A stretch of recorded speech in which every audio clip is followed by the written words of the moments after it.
Hello and welcome guys. Make yourselves comfortable and enjoy. Well, now, this is Affinity Chaos. Chapter 41. Gray was in a great mood. He still remembers how gloomy he was when he entered the canyon. Who knew this canyon was such a wonderful place? A wide grin spread across his face. After he woke the unconscious men, he asked them to lead him to their hideout. When they got to the hideout, Gray realized the hideout wasn't far from where he met them. It was only about 250 meters from there. The hideout was well hidden, which would help the bandits go unnoticed if people came in search of them. There were chairs, tables, and even beds. It was nicely decorated and felt comfortable to live in. The bandits were living comfortably in the canyon. They must have robbed a lot of people, since they could afford all this. He still remembered how stunned the bandits were when he told them to take out all their money. When they brought out the money they had with them, Gray found 2 gold coins. He estimated there were over 1,000 silver coins, with copper coins taking the majority.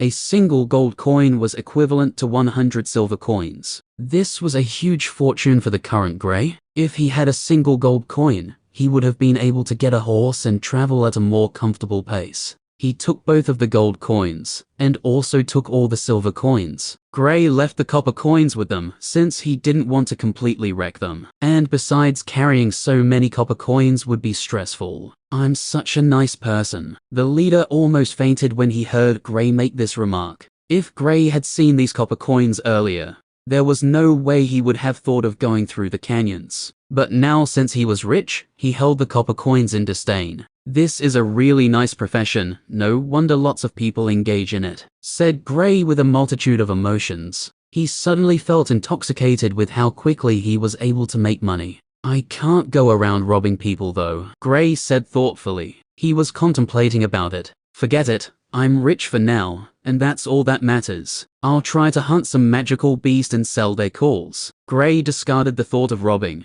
Willow City is bustling. Being the only city close to the Misty Mountain, it became the resting ground for adventurers who wanted to go into the mountain. Gray was currently sitting in a restaurant having a wonderful meal. He came to this restaurant for 2 reasons. First, he wanted to eat something nice after earning money. Second, he wanted to know what was going on in the mountain. This was the perfect place to find out what was going on, since a lot of people come here to dine. And just as expected, he heard a major event took place in the Misty Mountain. Even an Origin Plane powerhouse was killed, a man said in a bewildered voice. Due to him suddenly raising his voice, he attracted attention from the people around them. Gray shifted his gaze to where the voice came from. 2 men who were eating close to his table were having an animated conversation. Yes, he trespassed into the territory of the Lord of the Mountain, and was killed immediately by the beast. The others were lucky to escape. The man opposite him said, "But we all know the Lord of the Mountain attacks intruders on sight. Why would they even venture there when they knew they weren't a match for the beast?" The first man said, "I heard it was because of a natural treasure. They accidentally noticed traces of it, and tracked it there." The second man said, "A natural treasure?" The first man asked while a glint flashed through his eyes. "Yes, but they refused to say the details of the treasure. But they said it hadn't completely formed yet. I heard they're forming a party to once again head back into the depths of the mountain." The second man said. When the surrounding people heard what they were saying, they all shook their heads in disappointment, since their planes were too low to be involved in that kind of struggle. "Hello, mister. Can you please tell me what part of the mountain did the treasure appear in?" Gray went up to them and asked. The man who was just speaking earlier didn't show any response. When Gray noticed this, he placed a silver coin on the table. The man was surprised when he saw the silver coin. He quickly kept it before telling Gray what he knew. Gray left the restaurant after acquiring the information he wanted, luckily unheaded to the northern part of the mountain. Gray found out from the man that the treasure appeared in the southern part of the mountain. The reason he asked of this was to know if he was headed in the same direction as to where the treasure appeared. He planned on quitting the mission if the treasure was also located in the northern part of the forest, since he had no plans of seeking death. The Lord of the Misty Mountain is said to already have half a step into the Overlord plane. If it is able to get the treasure, its chances of breaking through would be increased greatly. Gray headed over to the mountain. Because of this unexpected event, he wanted to finish his mission as soon as possible, so he could get out of the mountain. Gray noticed a lot of people heading into the mountain. Some are in groups, while others are alone. From the looks of where they were headed, it wasn't hard to guess they were all going towards the southern part of the mountain. What shocked Gray the most was the fact that the majority of the people headed in that direction were still in the arcane plane. These were people who were going to see if they might be lucky to obtain the treasure. Although they knew it was dangerous, they still headed there like moths attracted to flames. Many of them will probably not return from this journey. Some might not even reach their destination, since there were still magical beasts in the origin plane at the mountain. Gray didn't think too much about them and headed into the mountain. He planned on training his techniques, so he could use them faster. If he had been able to use a technique immediately, he wouldn't have been put in such a bad spot by the bandits during the battle. He also planned on training with his blades to have a better understanding of them. He went deeper into the mountain, since the beast at the outer region wasn't worth his time. Chapter 42. Thud. Whoa! A cry of pain left the mouth of the beast, which was sent flying. The beast hit a nearby tree violently. On closer inspection, one could see different cut marks on its body. The beast was a wind wolf. They usually grow to the late stages of the arcane plane, and there have even been records of wind wolves breaking through to the origin plane. This wind wolf wasn't much though. It was only still at the peak of the fusion plane, and still can't use the trademark wind bladders the wolves are good at. Wind wolves usually move in packs, but surprisingly, this one was all alone. Due to being injured in multiple places, the wolf had already lost its ability to fight back. It just laid on the floor motionless and stared at the human who was walking closer to it with hate-filled eyes. The human stood in front of the wolf and gave it a decisive blow, ending its life with a simple stab to the head. This is just a fusion plane beast, yet it is so hard to deal with. The voice of a youth complained. Gray had already headed more than 4 kilometers into the mountain. The Misty Mountain is said to cover an area of over 700 kilometers in length and spanned over a width of over 300 kilometers. Gray was still in the outer region of the mountain. From the information he gathered, getting past the 150 kilometers mark, he would start seeing beasts in the early stages of the arcane plane. The deeper he heads in, the stronger the beasts get. But some strong beasts have been heard wandering in the outer region of the mountain. Unless you're unlucky,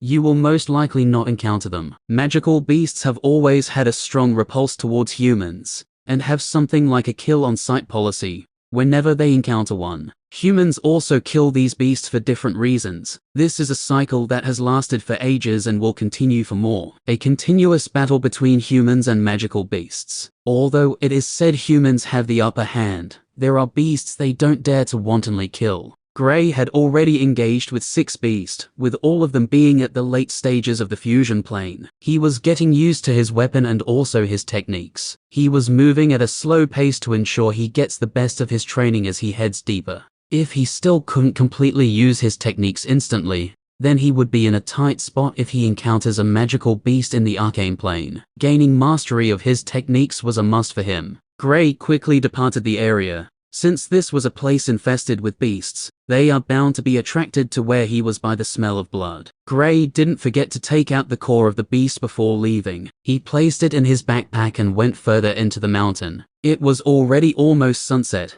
Gray decided it was best to camp early since this was his first day in the mountain. He found a hole at the side of a huge tree. It was probably dug by a beast, but it had long been abandoned from the looks of it. Gray patrolled the surrounding just to be extra sure. He cut down some branches from trees around, then used them to cover the opening on the tree. Gray, being an earth elementalist, could sense any vibrations on the ground through the earth element. He is also a very vigilant person with keen senses, so unless the intruder is an expert, he had no fear of not noticing them. Gray sat in a meditative position and soon fell asleep. Late at night, all was dark. Rustle, rustle. The soft sound of something rustling against the grasses could be heard. A group of powerfully built wind wolves with grooming black fur were pacing about through the forest. Their green-tinted eyes were restlessly scouring the area as their strong limbs quietly stalked through the area. Still seated crossed-legged, Gray's eyes snapped open as he immediately stared southward. He couldn't see or hear anything, but he knew the vibrations he felt from the ground were real. Although soft, he was able to feel them.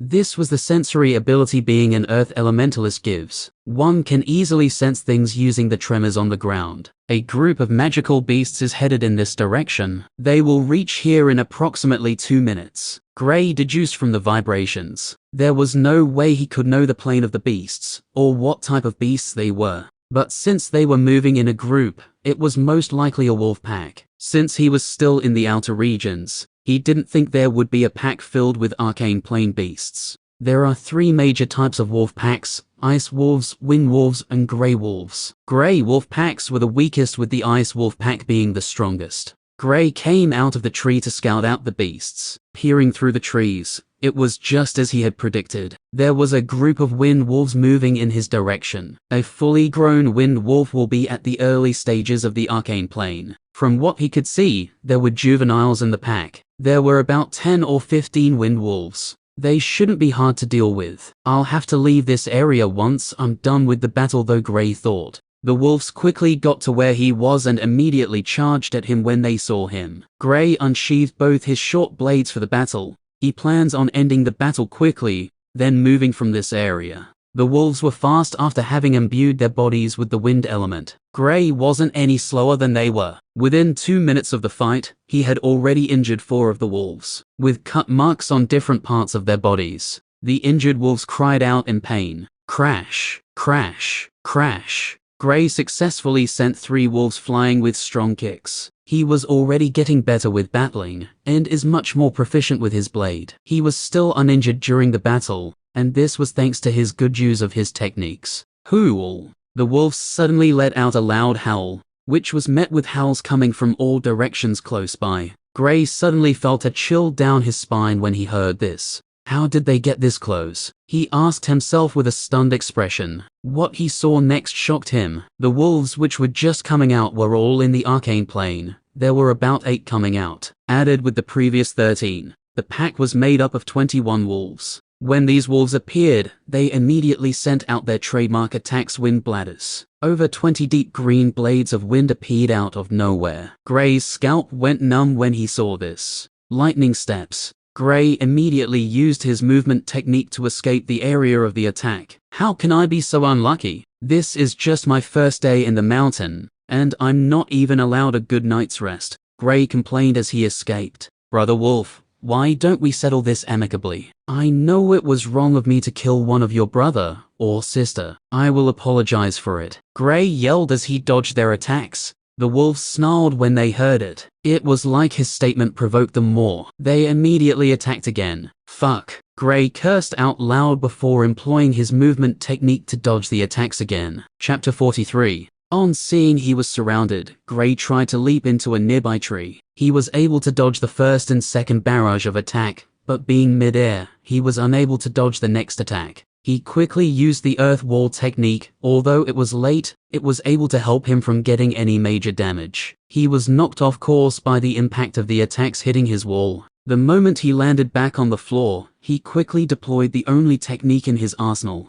which wasn't a single target attack. Shattered rock. Suddenly, the nearby earth began to crack and shatter. 3 skull-sized pieces of rock flew up and began to circle around Gray's head. These 3 rocks were all covered with earth and specks of light. He let out a deep shout. The 3 rocks rapidly shot off, carrying a gust of wind with them. Smash! 2 of the 3 stones were able to accurately hit 2 wolves, with one of them missing its target. The wolves who were hit cried in pain. With 2 of the wolves in the arcane plane injured, he only had to deal with the remaining 6. The others attacked with more fervor as they saw their colleagues getting injured. The wolves were able to catch up with Gray due to their fast nature. I need to come up with a way to deal with the ones in the arcane plane, Gray thought. He was thinking of a plan to deal with the wolves as he dodged their attacks while running. If there were only 2 wolves in the arcane plane present, he was confident he could deal with them. But with over 5 present, he wasn't that strong yet. Gray saw a huge tree up ahead, and an idea struck him. He quickly dashed towards it. When he got close, he leaped towards it. Gray stomped heavily on the tree with his right leg, while turning his body mid-air. Lightning steps. While in a vertical position, he used his movement technique added with the force he generated from rebounding off the tree. He launched back towards the charging wolves and stabbed both his blades into the head of the unlucky wolf, which he targeted. The wolf died on the spot with blood flowing out of his head. There were now only 5 wolves remaining among the wolves in the arcane plane. They had outrun the wolves in the fusion plane. After killing one of the wolves, Gray created a distance between himself and the wolves. The wolf he killed was one of the leaders of the pack. Of the 8 wolves that appeared, only 2 were in the second stage of the arcane plane. The remaining 6 were all in the first stage of the arcane plane, just like Gray. The wolves stared at him with furious eyes. The last surviving leader gave a furious howl, and they all charged towards Gray. Gray was overjoyed when he noticed they weren't going to use their troublesome attacks again. Magical beasts always engage in physical battles, and due to their strong defenses, they rarely lose out to humans in terms of it. When Gray saw them coming, he held his blade in a reverse grip and charged straight at them. After his battle with the bandits, he gained some experience, and he had been able to improve his fighting abilities since he entered the mountain. He had engaged in different battles and had grown with them. Gray dodged the attacks of the wolves while also dealing strikes of his own. Soon, he was able to injure another 2, but wasn't able to deal the last strike, since he was disturbed by the remaining 3. The rest wolves caught up with them. Gray immediately came up with a skill that would deal more damages to the wolves. He coated his blades with lightning. This made his attacks more destructive. When the last leader saw his pack members being killed one by one, it immediately turned tails and ran. The surviving wolves all turned around and also escaped with their leader. Gray caught up with the injured 2 at the arcane plane and ended their lives. Phew, they're finally gone. Gray breathed heavily. He was already sweating from the battle, and he had already depleted most of his elemental essence. Using the techniques over and over again was really straining. Thankfully they left. I don't think I would have been able to support any more techniques. Gray felt lucky since he was able to overcome this challenge. If it were others in the same plane as he was, they wouldn't have been able to support this much use of techniques. But Gray's essence was thicker, hence it was more durable. This is a great haul. With the cores from these 3 beasts, I would be able to sell them for a lot. This was the first Arcane Plane beast cores he had acquired. He was only able to kill 3 of the Arcane Plane wolves, with the rest escaping. The majority of his kills were those in the fusion plane,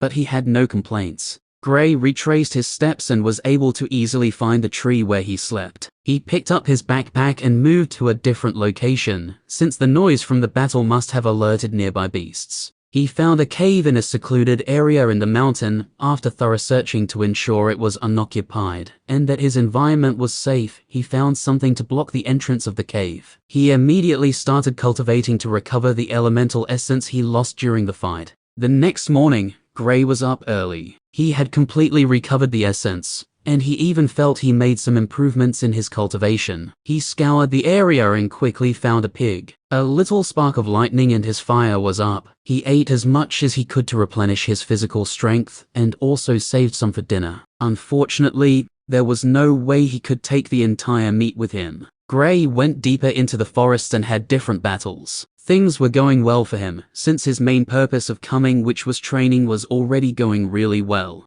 and he had also acquired some beast cores. He had met humans during his journey, but they had always avoided each other once they saw. Apart from magical beasts, humans were the major threats here. There are cases of people attacking each other because of greed or other reasons. Gray hadn't met anyone who attacked him, but he had seen corpses of people over the course of his journey. Some of the corpses had marks of being killed by beasts, while others, you could clearly see the traces of human attacks on their body. Gray had always known this is a place of survival of the fittest. Only the strong could enter the deeper regions of the Misty Mountain. Most of the people who come in here are hunters who are trying to get beast cores to sell. Getting a core from the beasts can be taxing and even very dangerous. But if they were able to ambush others who had already had some cores, they would be able to acquire more cores with lesser works. After another 2 days, Gray soon passed the 150 kilometers mark in the mountain. Now he had to be extra careful with his movements, since he wasn't strong enough yet to walk freely in this part of the forest. Although he could have reached past it sooner, he wanted to gain more training from his stay here. He would soon get to where the lizards were said to be located in the mountain. Due to the thrill of his training, he had completely forgotten about what he heard about before entering the forest. When he got to this part, he noticed human activity had increased. and he would see groups of people or individuals within a range of every 500 meters. Gray was very cautious with them since he didn't know them, and would avoid them as much as possible. Ugh! Gray heard a shout of pain coming from his left while he was walking. He stared at the direction the shout came from, and went closer to know what was going on. He saw a group of youths being attacked by some beasts, 3 boys and 2 girls. They were all in the early stages of the arcane plane from the auras coming from their bodies. Gray could clearly sense the fear in them. One of the boys had been injured on his right leg and could barely stand on his own. The 2 young ladies in the group were too scared to even attack. The 2 boys left were the only ones who were still able to fight, although barely. The group was being attacked by 4 conflagration apes. These apes were all fire attributes magical beasts, and could deal some major damage if they get too close. Clearly this was this group of youths' first time heading out to train. Seems like they got too confident and charged all the way past the 150 kilometers mark. The sudden attack distracted the ape for some time, which gave the students some breathing space. Both boys who were attacking also stopped looking in the direction the attacks came from. Are you crazy? Why did you stop attacking? They suddenly heard a shout which made them recover quickly. They capitalized on the fact that the apes were still trying to make heads of what was going on, and were able to fatally injure one of them with a combined attack. With Gray joining in the attacks, they managed to kill one of the apes, with the others escaping. Magical beasts in the arcane plane are far more intelligent than those in the fusion plane. The first time they tried to do when losing was to escape. They only try to fight to the death when they know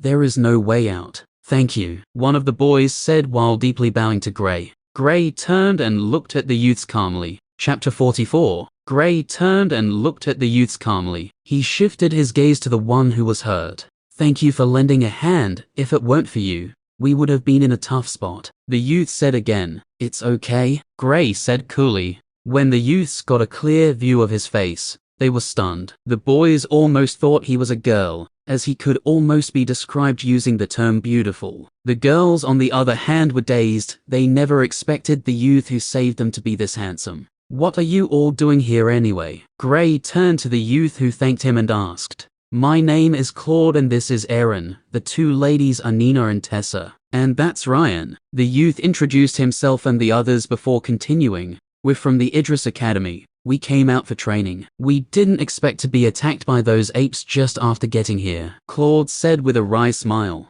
This is your first day here? Asked Gray. On seeing how they lacked experience, he guessed it probably might be. Yes, we heard you can only find beasts in the arcane plane after passing the 150 kilometers mark, Claude answered truthfully. Claude and the rest dropped their head in embarrassment. It was just like Gray said. After finding out beasts in the arcane plane were present after the 150 kilometers mark, they charged in because they felt confident in their abilities. Clearly, they're still lacking. We'll not be able to stay here longer, since we have to take Ryan back to recover, Aaron said. Okay then, I'll be on my way now. Gray smiled before turning to leave. After Gray left, we were lucky he showed up, else. Claude shuddered when he thought of what the outcome of the battle might be. Yeah, the rest nodded in unison. They truly were thankful for Gray's help.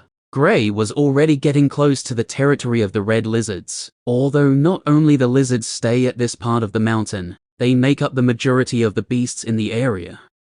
I should be close now. I wonder what they want to do with the eggs of the lizard. It was quite baffling since the person only asked for the eggs and nothing more. He soon found the first lizard's nest, but unfortunately, even after going through a tough struggle with the lizard, it was empty. The next nest he found, he couldn't get close because the lizard was already in the mid stages of the arcane plane. Gray kept on searching until he finally found the right target. It was a red lizard in the second stage of the arcane plane. Although it might be troublesome, Gray could still deal with it given his prowess. He quickly made short work of the lizard and found only 2 eggs inside its nest. 1 to go. Gray extracted the core from the lizard as he kept it with the eggs. His backpack was already almost filled. Luckily, the eggs weren't too big. They were the size of a human head. His backpack could hold them, but that would be it. He had already acquired close to 10 cores of beasts in the arcane plane, and more of those in the fusion plane. Gray went in search of the last egg, since he was required to bring back 3.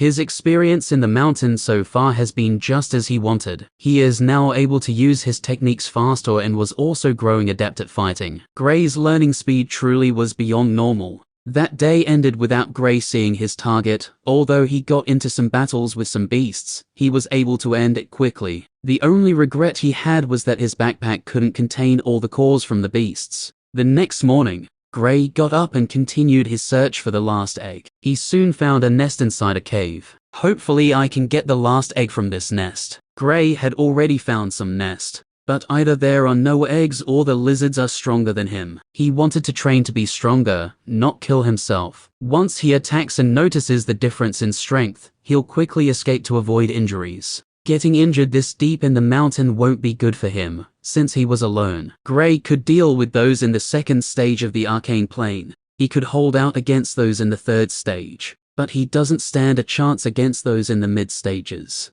Gray walked deeper into the cave with caution. If the lizard here is in the mid stages, he will immediately flee the cave. When he got closer, he heaved a sigh as he saw an egg, but the lizard wasn't present. Seems like the lizard isn't in the cave. Gray was quick to act and quickly kept the egg in his backpack and turned towards the exit. Hiss! Gray heard the sound of something running quickly into the cave. He raised his head to see a huge 8-meter-long lizard staring at him with vicious eyes. Do these things place a trigger in their eggs, so whenever someone touches it, they will be aware? Gray couldn't help but ask. He thought this would be the easiest egg he would acquire, but seems like it's not the case. What was more frustrating was the fact that the lizard in front of him was already in the fourth stage of the arcane plane. There was no way he could defeat it. Even defending against it was not going to be easy. The lizard screeched and charged at him. It spat out a huge fireball that seemed to occupy most of the cave. Gray cursed his bad luck before using the earth wall technique to protect himself. After the fireball died down,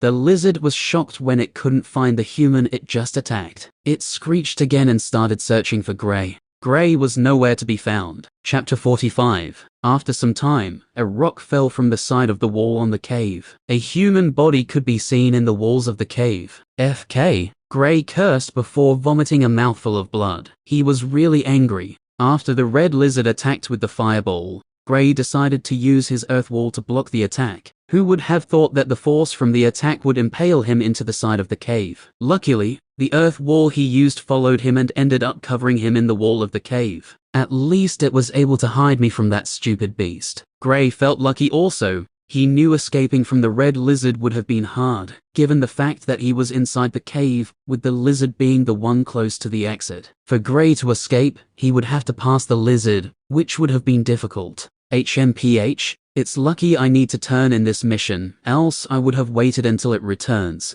then teach it a good lesson. Gray snorted coldly. Crack. Cracking sounds could be heard from deep inside the cave. Clearly, the lizard was coming back. Damn, can't it just let me act tough in peace? Gray immediately turned tails and fled the cave without a second thought. Who was he kidding? There was no way he would want to face that beast again with his current strength. Besides, he was already slightly injured and needed to rest in order to recover his strength. Gray successfully escaped from the area and went in search of a place where he could heal himself without worries. Since the injury wasn't that severe, simple meditation and some tonic would do. The tonic was made from a special herb that had healing properties. My mission is already successful with the acquisition of this egg. I should still have a little over a week left before I hand in the mission. Gray calculated the time he left the sect and noticed he had been gone for 6 days now. I should heal up before I plan on what next to do. He would take it one step at a time. Since he wasn't in a race against time, there was no harm in resting. Gray healed up, but his body was still a mess. I haven't washed up since I came into the mountain. He enjoyed the refreshing feeling one gets after washing up. Gray decided he would search for a river in the mountain. It shouldn't be that hard, since the Misty Mountain was huge. There was bound to be a river somewhere. He started searching, but he made sure not to head in deeper into the mountain, since he was already having a hard time with the beasts here. If he accidentally encounters a stronger beast, there was no telling if he would be as lucky as he was back in the cave. Gray avoided most of the beasts that came his way. He has been searching for nearly the entire day without any results. He made camp and started eating the last piece of meat he had with him. It was already sunset. Gray always finds a place where he would stay before it gets dark completely. He suddenly saw smoke coming from the south. Who would be so foolish to make a fire in the woods when it's already getting dark? Out of curiosity, Gray headed in the direction the smoke was coming from. When Gray got there, he was surprised to see a familiar face. It's them, but why are they still here? He was puzzled. The people he saw were the two young ladies from the Idris Academy, Nina and Tessa. Since Gray was already an acquaintance, he thought it would be best to advise them against what they were doing. He walked closer to them. When the two young ladies heard the sound of footsteps, they immediately sprang to their feet, and they were shivering from fright. Gray was surprised by their reaction, but what shocked him most was the state both ladies were in. Their hairs were unkempt, and some injuries could be seen on their bodies. They looked visibly exhausted and were pale. "It's me, don't be afraid." Gray spoke up when he saw the girls were shivering in fright. The girls got a closer look at his face before tearing up instantly. They both ran towards him and started crying. Gray was stunned by the sudden intimacy and couldn't speak for some time. "What happened to you two, and where are the others?" Gray asked them after getting himself together. Although both girls can't be called world-toppling beauties, they were still well above average, and they had great figures. The tight clothes they wore brought out their hopeless shapes more. How can two beauties be alone here? Gray's mind couldn't help but start wandering, but he didn't have any other thoughts about the girls, and quickly separated himself from their embrace, so they could speak. "On our way out of the mountain, we were attacked by a group of mercenaries," Tessa said, while sticking to Gray closely. "Thanks to Aaron and Claude, we were able to escape, but we don't know where they are now," she continued. "What about the injured one?" Gray had already forgotten their names, since he didn't really put it in his head. He felt they were people he would only see by chance. So what's the need of remembering their names? He would recognize them if he sees them, but remembering their names was something different. "Ryan is dead. Because of his injury he was unable to protect himself," Nina answered this time. "The leader of the mercenary is already at the third stage of the arcane plane. We don't know if Claude and Aaron were able to escape since they blocked them so I and Tessa could escape," she continued. "And you decided to flee back into the mountain was the best choice?" asked Gray with a weird tone. "It's understandable that they were attacked, but why would you flee into the mountain region again? It just doesn't make sense. We were panicking, and since they came from our front, we could only flee backward," Tessa explained. "So there might be a group of mercenaries searching for you two as we speak?" Gray asked. "Yes," both ladies answered in unison. "And you thought setting up a fire was a good idea?" he asked again. Both girls looked at each other, confused by his questions. "Do you know how I found you two?" Gray asked another question. The girls shook their heads. They were still baffled how he found them. "Because you called me here," Gray said with a light smile. "Huh?" The girls were surprised by his answer. How did we call him here? This was what they were asking themselves. "Because of the fire. You should know that you shouldn't make fires here when it's dark. It attracts unwanted guests." Gray put out the fire before he finished what he was saying. He could tell these young ladies weren't used to a hard life, and the ordeals they had gone through lately was still too much for them to take. He suddenly looked behind him and furrowed his brow. Too late.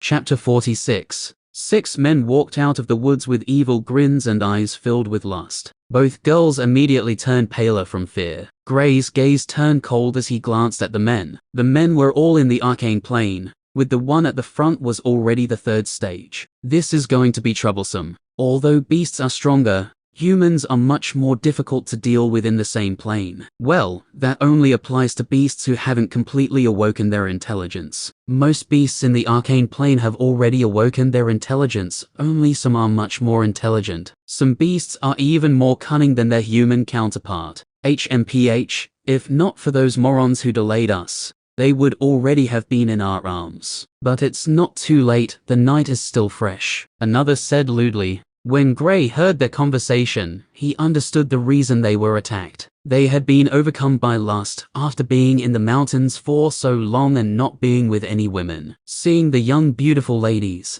their lust erupted. "Brat, leave here now and we will act like you were never here," the leader said while looking at Gray. Both girls looked at Gray with hopeful eyes. He was their only hope currently, and they knew since the mercenaries have caught up with them, there's no way they could fight with them. Gray shifted his gaze to both girls. He sighed before asking, "Can you at least deal with one each?" If they couldn't deal with even one of the mercenaries, he would leave them to their fate. He knew the rules of the jungle, only the strong survive. There was no way he was going to risk his life battling these guys alone, when there were two arcane plane elementalists by his side. If only Alice was here. Gray thought of Alice when he saw how timid the girls were. If Alice was the one these guys dared to have thoughts about, Gray was confident she would kill them instantly. Even if she spares them, they wouldn't be too far from death. Both girls looked at each other. Clearly they weren't confident. "What, can you at least delay them?" Gray asked again. Their timid nature is starting to annoy him.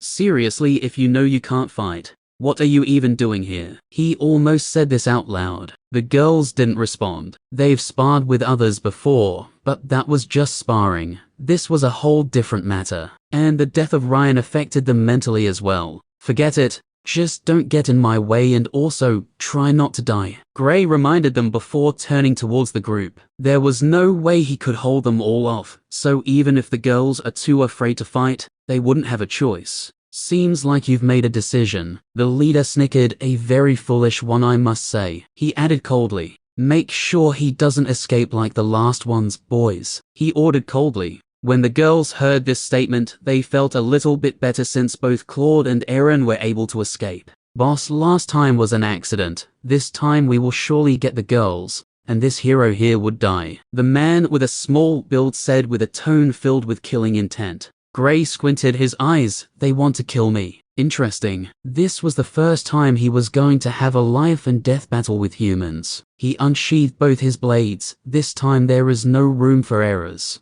When he battled with the bandits, he noticed they only wanted to beat him up, so he didn't really care. If he had taken out his weapons then, he would have been able to easily deal with them. The mercenaries were all in the arcane plane, so the first challenge for Gray was how to get close to them. When the mercenaries saw Gray taking out a weapon, they stopped their initial charge. If Gray had a technique that he uses with the weapon, it would be detrimental to them. The effects of a technique boosted with a weapon were terrifying. But to their surprise, Gray charged at them. "Get him," the leader said. When the others heard this, they immediately released different attacks towards him. It was a colorful sight. Earth wall. A 3-meter wall appeared in front of Gray. He stopped and hid behind the wall. The attacks all landed in the wall. Due to Gray's thick elemental essence, the wall was very sturdy. The stronger he becomes, the sturdier it would also become. Gray charged out from behind the wall and headed towards the one closest to him. While Gray was engaged in battle with 4 of the men, the remaining 2 went towards the young ladies.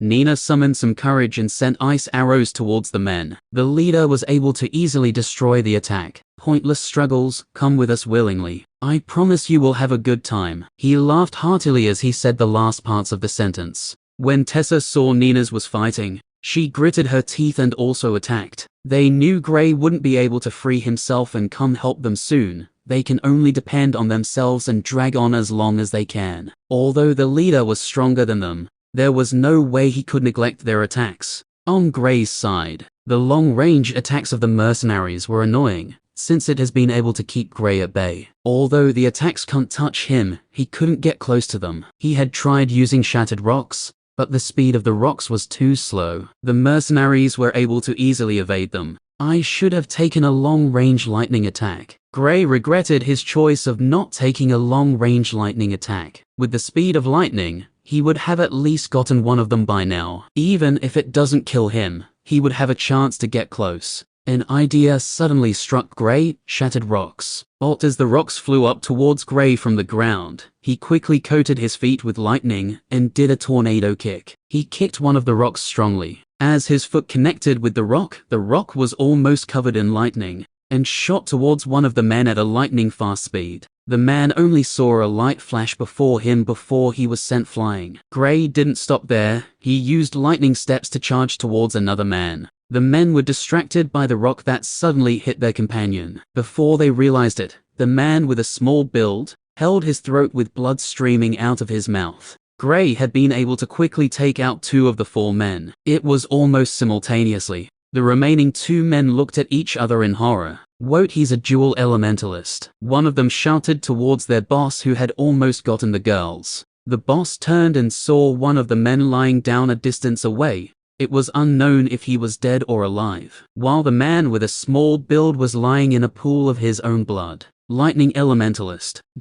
Chapter 47. Gray stared at his blade, which had blood dripping from it. So that's how it feels, huh? He knew every elementalist must kill. He had already known this day would come. He was not a heartless person, so seeing that he ended a life, he was somewhat shaky. If I wasn't strong enough, then I would be the one lying in my own blood. Gray repeated this over again. He knew these people would kill him if he wasn't strong enough. If he didn't kill them, they would kill him. Nina and Tessa were stunned when they heard what the leader said. He's a dual elementalist, and his second element is the rare lightning element. But they had thought he was just an earth elementalist, because when he helped them the previous time, he only used the earth element. He killed him, Tessa said with a shaky voice. Do you expect him to leave him? Tessa, they deserve more than death. Don't forget they killed Ryan, and would have also done the same to Claude and Aaron if they didn't escape. Nina chided. Tessa knew Nina was right, but she still couldn't accept reality. Now she knew why her parents always told her the world was a brutal place, and only the strong at heart could make it.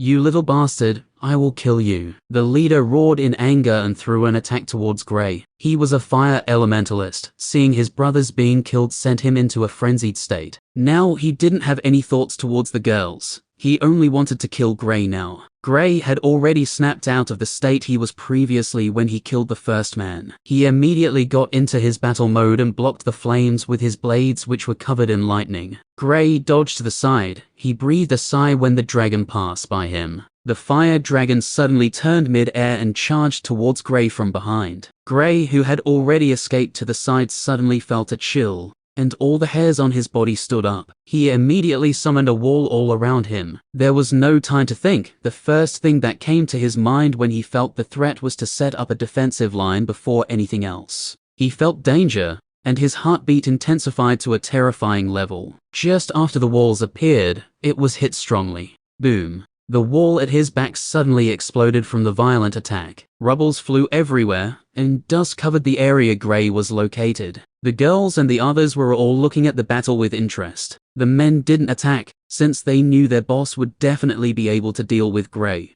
Although Gray was strong, and was also a dual elementalist, they didn't believe he could skip 2 stages to defeat their boss. There was no way for the girls to escape, so now all they can do was pray Gray can defeat the leader of the group, or else they were done for. The leader squinted his eyes and stared at the dust intently. He wanted to know if his ultimate attack got the kid. His plan was perfect. After attacking with a normal fireball, he would send his strongest move just behind it. Even if the opponent was able to dodge the surprise attack, he wouldn't expect what would follow next. When the dust settled, everyone present focused on the place. The earth around the place was shattered and scorched around. Gray couldn't be seen anywhere. Both girls turned dispirited when they didn't see Gray. He lost. I knew the boss would deal with him easily. He didn't even have a corpse left, one of the men said with a smile. Although one of them was dead and it was unknown if the other was alive, it wasn't his problem. They all knew every battle they fought there would be a chance they might die.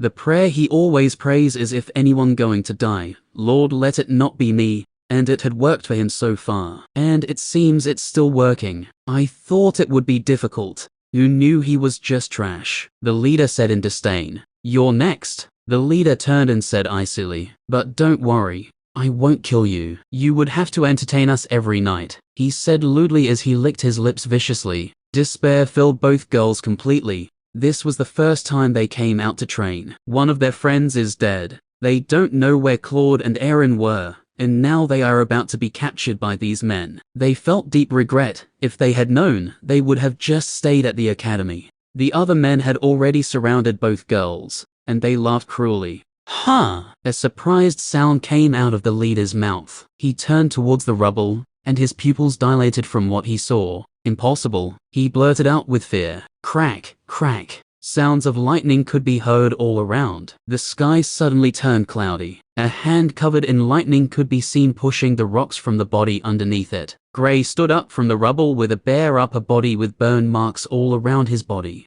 His shirt had been burnt completely, and he was currently only covered from his waist down to his knee. From his knee down to his feet was also opened. The remaining cloth on his body had different holes on them. Clearly, they were burnt. Gray floated up into the air. He looked like the god of lightning. Lightning snakes could be seen dancing all around Gray's body. His eyes glowed with bright blue color, and his black hair was dancing in the windless night. "What is that?" the men exclaimed when they saw Gray's appearance. They knew elementalists could cover themselves in their elements completely, but it was something only people in the Overlord plane could achieve. It was impossible for those in the Arcane plane or even the Origin plane to do this. What was even more shocking was the fact that Gray was currently standing midair. That was not something an Arcane plane elementalist could do. Gray looked at them with his emotionless glowing eyes. They all felt terror, including the girls. The pressure Gray was radiating was something they had never felt before. Gray stretched his hands towards the leader and pointed a finger at him. Crack, crack. The clouds were immediately filled with activity. The leader felt a terror he had never felt before. Plop. The leader knelt on the ground. "My lord, please spare me." He started begging for his life. He thought Gray was a strong expert who hid his cultivation, and now that he was angered, he decided to unleash his full strength. Crack, crack. The activity intensified in the clouds. Clearly, a bolt of lightning would fall soon. The leader was scared shitless. When he noticed Gray didn't respond, he stood up and ran for his life. Crash. A lightning bolt almost the size of an arm came crashing down towards the leader. Bang. The lightning struck the leader fiercely. Arg. A horrid scream could be heard from the location the leader fled to. The rest of the group felt their scalp tingle when they heard this. It's not that they too didn't want to run, but fear had already pinned their legs to the ground. They all raised their heads to see Gray staring at them. "Lord, if he's going to kill anyone else, let it not be me." The man said his prayer in his heart with fear. He could swear he saw death when he stared into Gray's eyes a moment ago. Crash, crash, crash. Bang, bang, bang. 3 explosions rang out as 3 bolts of lightning came crashing down on the remaining 3 men. Unfortunately, his prayer didn't work out this time. After eliminating the men, Gray turned his attention towards the 2 girls. Nina and Tessa immediately started shivering with fear. They could still smell the charred flesh of the men and hear the horrid scream of the leader in their heads. They couldn't speak. Gray slowly moved towards them. As he was getting closer, the girls were retreating in fear. He suddenly stopped and looked at them. Suddenly the sky started clearing up, and the lightning on Gray's body started dying down. When the last lightning disappeared and his eyes returned to normal, he collapsed. The southern part of the Misty Mountain. "What is that?" a middle-aged man said while looking at the north suspiciously. "Lightning, an Overlord plane expert," another said with fear after he figured out the cause of the lightning. "What is an Overlord plane expert doing in the mountain? Don't tell me they're here for the treasure too," a lady asked with apprehension. "No, I don't think so. From the aura, the expert must be in a battle with another expert," an old man said. The old man had a wise visage, and anyone who sees him will think he's a harmless old man. Only those who were familiar with him knew how cruel he was. "Let's go investigate," someone suddenly suggested. "Are you insane?" The middle-aged man looked at the man who brought up the suggestion like he was a fool. "If you want to die, you can do it alone. Why would you bring up the idea for us all to go together? Were we born on the same day?" the old man said with an annoyed tone. The man immediately shut his mouth. He realized he made a mistake by bringing up such a suggestion. The North has already been tagged a danger zone by all the experts gathered here. They were all in the Origin plane, but a single Overlord plane expert could kill them like they were ants. Deep in the mountain, a 15-meter stone lion looked towards the north with fear. This was the king of the Misty Mountain, a magical beast that was close to the Overlord plane. Yet at the thought of there being an Overlord plane expert in its territory, it was scared. If it were to be someone in the Origin plane, it would have come out and attacked without a second thought. The northern part of the Misty Mountain. The entire area was in a silent state. All the beasts close to where the battle took place had already fled the vicinity. The girls looked at the unconscious Gray with gaping mouths. The burns on his body were gone, and his fair skin was visible for them to see. His well-developed muscles and his handsome face were a sight to behold. The girls' emotions went from fear to awe. They were relieved when the sky cleared up. It was a sign Gray wouldn't harm them. But how can he be so powerful? Chapter 48. Two figures could be seen moving swiftly in the cover of the night. Both were ladies, and on the shoulder of one of them was an unconscious young man. "This is a good spot," Nina said towards her companion. "Yes," Tessa replied. At their front was a cave that was dimly lit. They had been searching for a place to rest since leaving the place where the battle occurred. They took the unconscious Grey with them, but had only managed to see this unoccupied cave. "Strange. Did you notice we didn't come across even one beast all this while?" Nina suddenly asked Tessa as she placed Grey on the floor. "Yes, I noticed it too. Usually, beasts are very active at night." Tessa nodded, confirming what Nina said. Over the course of their search for a place to rest, they didn't find a beast. Although they didn't want to, but not encountering any felt strange. "Forget it. We're safe, and that's all that we should be concerned about." Nina walked out of the cave in search of what she was going to use to block the entrance of the cave. She cut down some branches and used them to block the entrance. "How do you think he did it?" Nina asked as she looked at Grey. "What?" Tessa asked, clearly not sure of what Nina was talking about.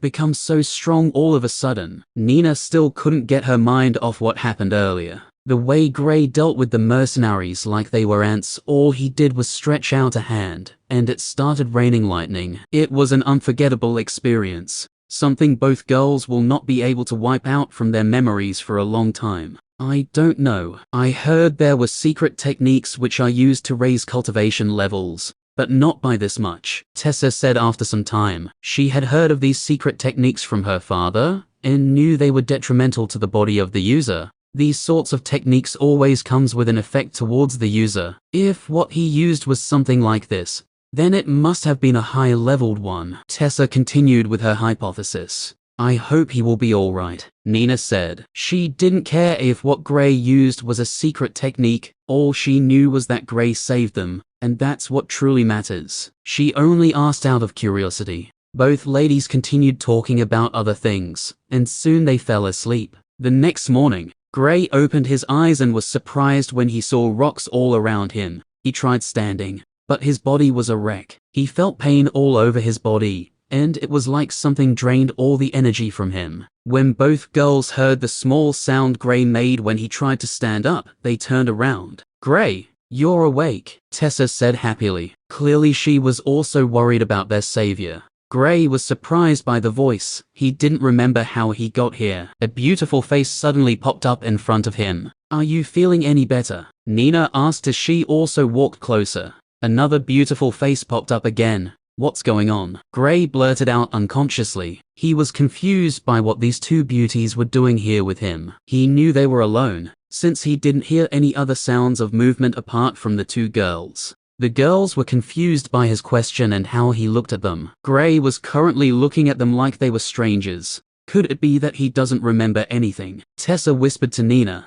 "Maybe." Nina shrugged. Grey suddenly felt a sharp pain in his head. He couldn't help but grit his teeth because of it. He managed to move his hand towards his head. Scenes from the previous night started flashing past his eyes. The pain died down after some time. "How did we escape the mercenaries?" Grey asked the girls after remembering what happened. The last thing he remembered was setting up a defensive wall. Since that was the last thing he remembered, it obviously meant he lost. There was no one else there, and from the little interactions he had with both girls, there's no way they could defeat the mercenaries. "Well, it seems like he remembers us, but doesn't know how we escaped," Nina whispered to Tessa. "Maybe it's one of the effects of the technique." Tessa whispered to Nina. "You know I can hear you, right?" Grey spoke again when he saw both girls weren't answering his questions. They finally turned their attention towards him. "You don't remember how you defeated them?" Nina asked just to be sure. "Defeated who?" "I'm talking about the mercenaries." Grey reminded them. He thought maybe the girls were talking about the apes.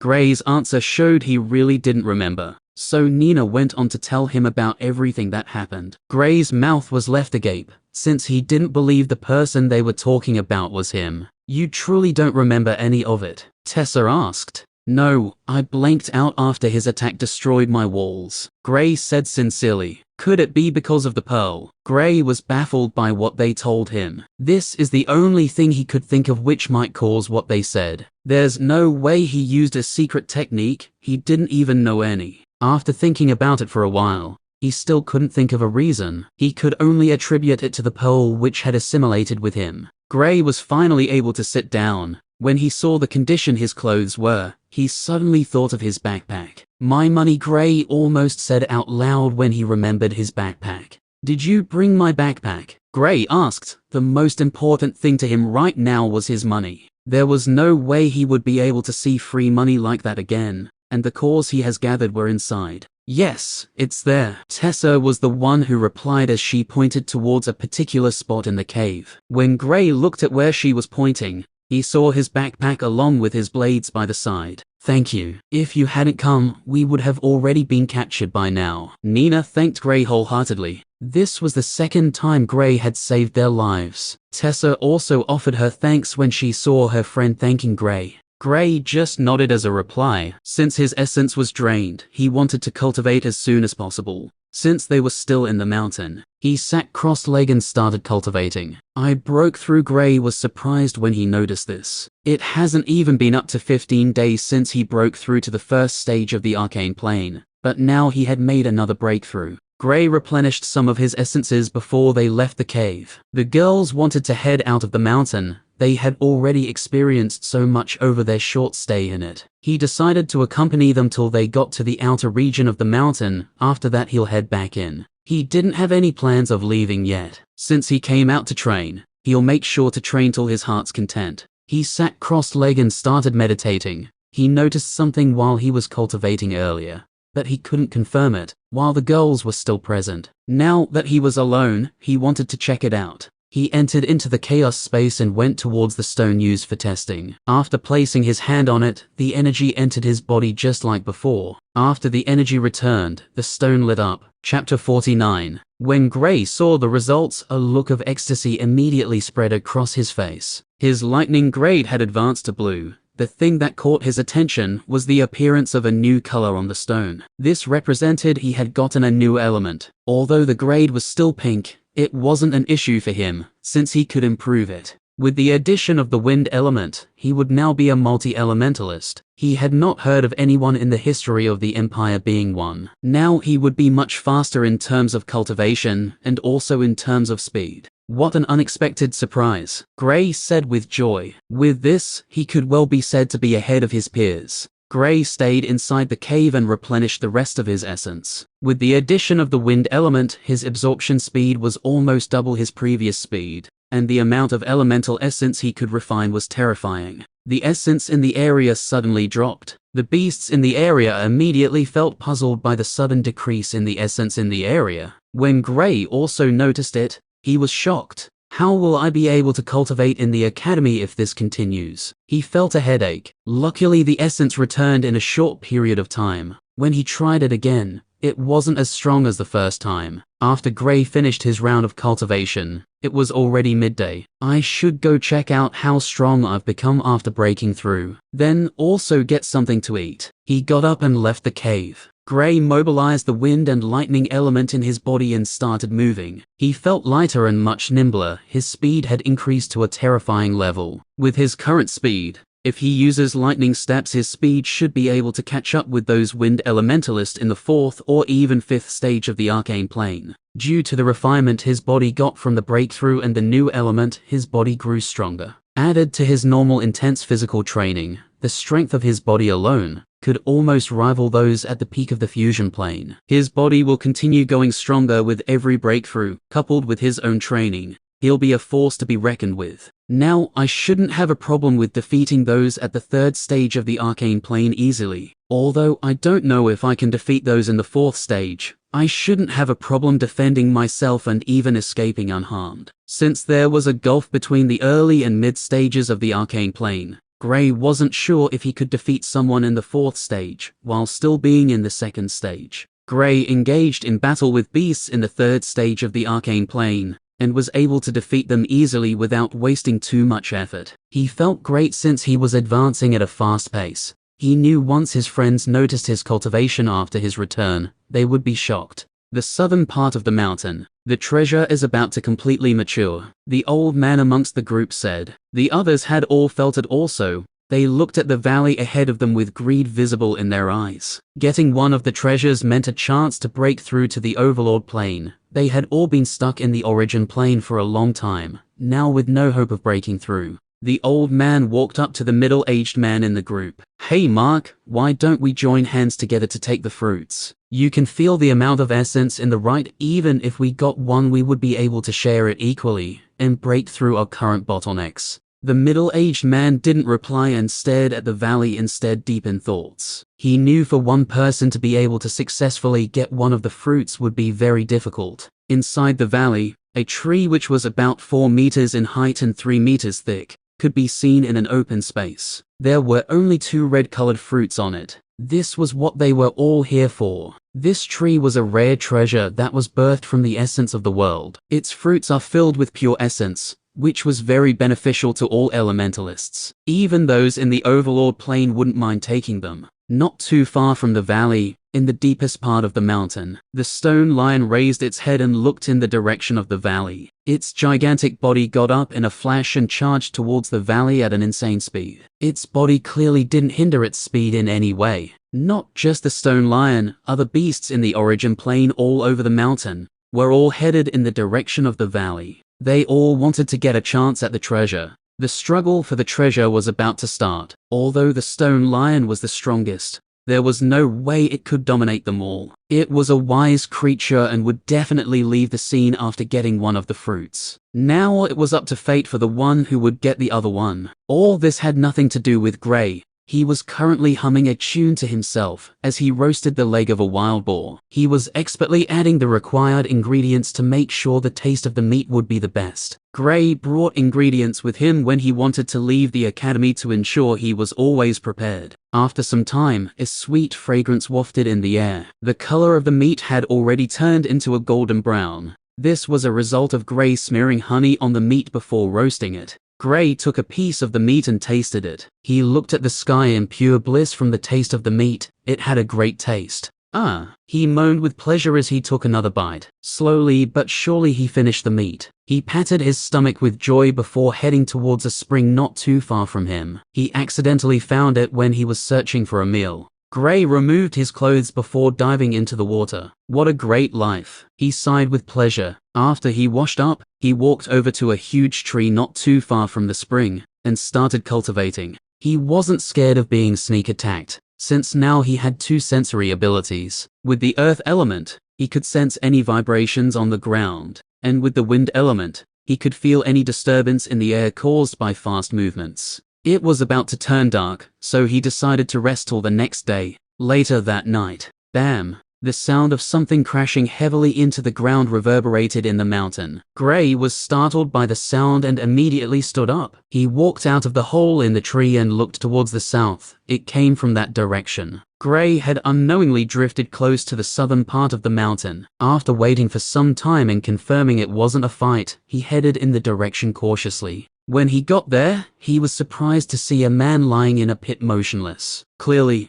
the pit was made when the man fell and hit the ground heavily. Gray looked around to confirm no one else was around. After confirming, he got closer to inspect the man. When he got closer, he noticed it was a middle-aged man, and he had a hole in his chest. The hole was already starting to rot. This was obviously the work of being attacked with poison. By the side of the man was a patch. From its shape, Gray deduced a fruit was inside. He picked it up and opened it slowly. The moment a little part of it was opened, thick essence immediately spilled out of the small opening. Gray quickly closed it. What pure and thick essence! This is definitely a treasure. Gray was ecstatic. This must be the reason this man was killed. I'd better leave now, since his killers wouldn't be far. He immediately kept the pouch in his backpack and ran from the place. He used lightning steps while also enhancing himself with the wind element to further increase his speed. Not too long after Gray left, an old man walked out of the trees. I felt the energy coming from this place. He looked around before seeing the corpse on the floor. I knew he wouldn't be able to get far. I spent over half of my savings to get my hands on that poison, all for this. He laughed with elation as he walked towards the corpse. After getting close to the corpse, he started searching the corpse for what he wanted. "Where is it?" he exclaimed with disbelief. It was clearly with him after we managed to escape. He started looking around the area to see if he could find the pouch. He couldn't find it. He continued searching like a madman, but still, he couldn't find it. Gray, who had already run far away from the location, heard a loud roar. It was a roar that was filled with anger. He knew it must be from the person who killed the man, or maybe an accomplice of the man. He didn't care who roared, and didn't want to know either. He fastened his speed and bolted out of the inner regions of the forest towards the outer regions. He wanted to find a secluded spot there before using the fruit. With this, I should be able to break through to the late stages of the arcane plane, he said with elation in his heart. Chapter 50. 2 days later, Gray could be seen swaggering out of the mountain with a pleasant smile on his face. He didn't think it would take him this long to completely absorb the essence in the fruit. With the amount of essence in the fruit, he should have at least broken through to the 8th stage or even the 9th stage of the arcane plane.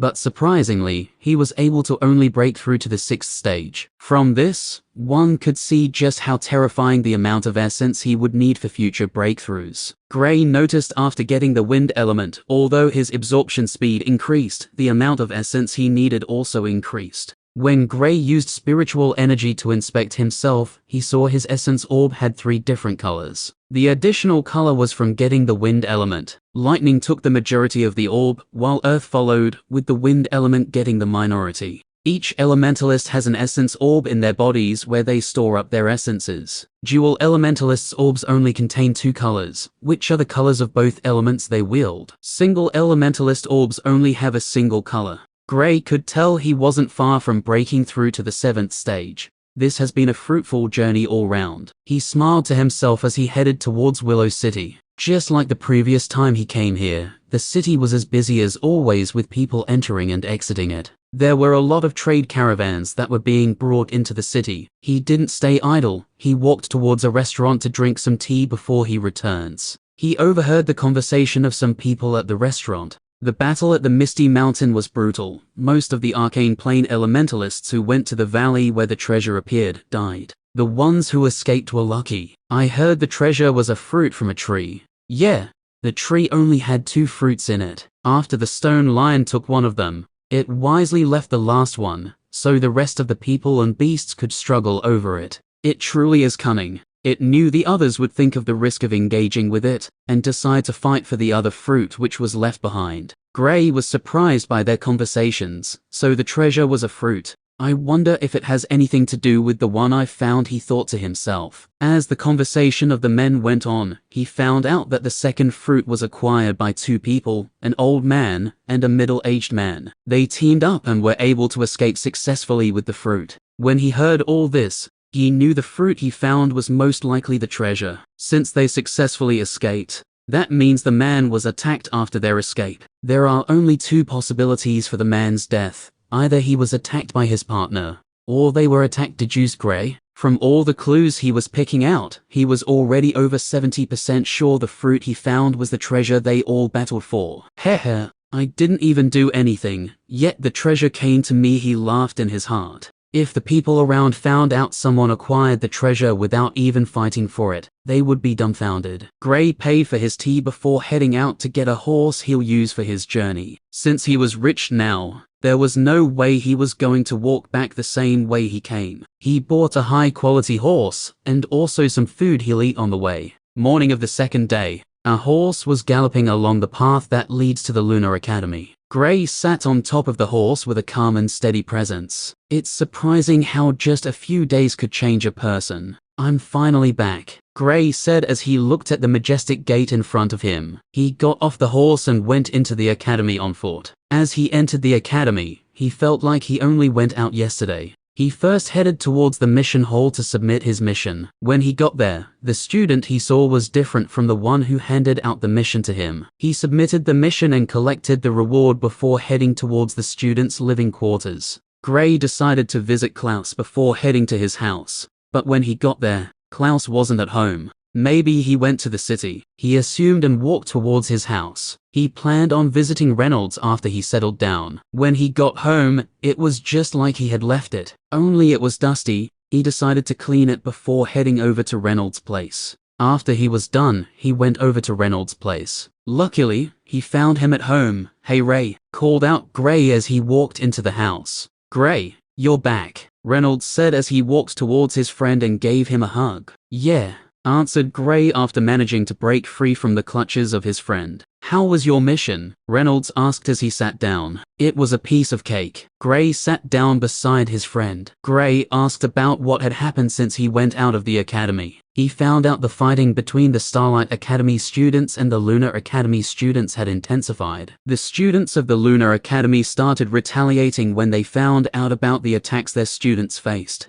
The Emperor summoned the principal of both academies to resolve the issue. Although both academies' students had stopped attacking each other, they knew it was only for the time being. Gray asked if Blake had returned to his office. Thankfully he had returned. He decided to go see him after leaving Reynolds' place. When he asked Reynolds about the whereabouts of Klaus, it was just as he had predicted. Klaus was at Lunar City. Gray stayed there for some time before heading over to Blake's office. He still didn't know why Chris wanted to see him after he had broken through to the arcane plane. When he got to the office, he knocked. After some time, he heard Blake's voice telling him to enter before he went inside. Blake looked at him for some time. He could tell Gray was different from the last time he saw him. "What can I help you with?" asked Blake. "Senior Chris told me to come find you after I broke through to the arcane plane. He said I should tell you to take me to him." Gray stated his reason for coming. "Oh, come with me." After hearing it had to do with Chris, he stood up quickly and walked out of the office. Gray followed him. Soon they were at the gate of the academy. He was surprised when Blake took him outside the academy. They headed towards the back of the academy, just past where Gray usually does his training. They soon got to a huge rock. Blake made some seals and struck a spot on the rock. A path opened and they walked inside. Gray had seen this rock before, but didn't think it was something important. Who would investigate every rock he sees? In the valley ahead of them, Chris was sitting on a chair with his eyes closed. The griffin which brought Gray here could be seen not too far from him. When they went closer, the griffin raised its head and looked over. After seeing it was Blake and Gray, it dropped its head and continued its nap. "You're finally here." Chris suddenly spoke up. "What took you so long?" "From my deductions, you should have broken through 2 weeks ago," he added. "I did break through 2 weeks ago, Senior. It's just I couldn't find Instructor Blake to bring me here," Gray explained. Chris darted a glance at Blake waiting for an explanation. Blake dropped his head embarrassed. "That was the time I went over to the waterhole." Chris didn't ask any further since he knew what happened. He suddenly raised his brow and looked at Gray. After careful observation, "How did you advance so fast?" he asked in a surprised voice. Gray was surprised by how quickly Chris was able to notice his breakthrough even without him releasing his aura. He had to applaud Chris's sharp senses. Even Blake didn't take note. When Blake heard this, he looked at Gray with interest. "I was lucky to obtain a natural treasure when I went on a mission at the Misty Mountain." Gray told them what happened in the mountain, omitting the part he used that unknown state. "You're truly fortunate. You didn't even go to the treasure. It was brought to you," Blake said with envy. Gray's luck was amazing. "The Misty Mountain, you say?" Chris went into deep thoughts. "Did you tell anyone else about this?" Chris asked. "No," Gray answered. "Good, keep it that way. If anyone asks, just say it's a secret or tell a lie," Chris said offhandedly. "And you, don't tell this to anyone." He looked at Blake. Blake nodded his head before leaving. "Senior Chris," Gray called after seeing he hadn't said anything to him. "Yes." "Do you live here?" "Yes." "I thought you lived at the academy." "It's too noisy." Gray was left speechless by the answer. "You call that place noisy?" "Due to the lack of students, the academy is just too big for the students. Even Gray feels it's too quiet, since one rarely sees students around the area." "Release your spiritual energy," Chris suddenly said. Gray raised his head and looked at him, surprised by his request. He didn't think too much and just did as he was told. A formless energy spread out with Gray at the middle. Gray looked at him with confusion. "Do you want to be my student?" Chris asked. "Your student?" "Yes." "Now answer." "I don't have all day." Gray was surprised by it and didn't know how to reply. He knew Chris wasn't simple, and from the way Blake treated him, his status must be something else. "Yes." "Good. Now as your teacher, The first task I have for you is to make me lunch, Chris said as he pointed at a bunny by the side. Chapter 51.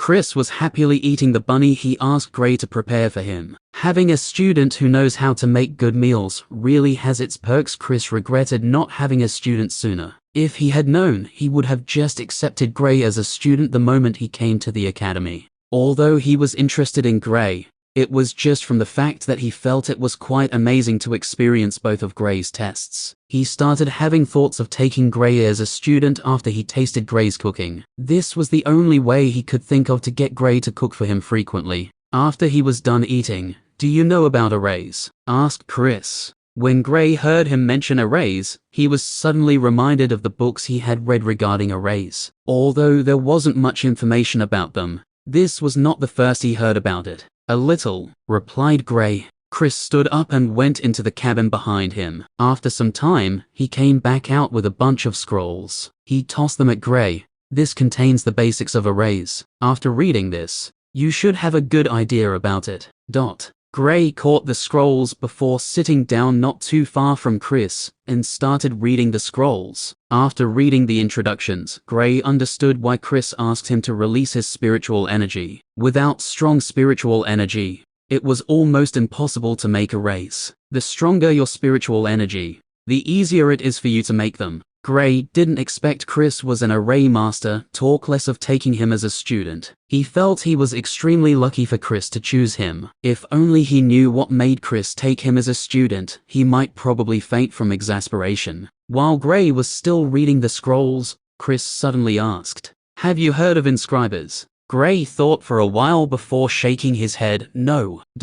Chris didn't seem surprised with Gray's reply. He only asked just to confirm. Although a lot of people knew about arrays, only a few knew about inscribers. "Let me show you something," said Chris. He suddenly stretched out his and some fire arrows suddenly formed and struck the lake close to them. After that attack died down, a symbol suddenly appeared in the sky about 2 meters in diameter. Fire arrows suddenly rained down from the symbol. "What is the difference between both attacks?" Chris asked while looking at Gray. Gray thought for a while before responding. "The second attack is faster and stronger than the first."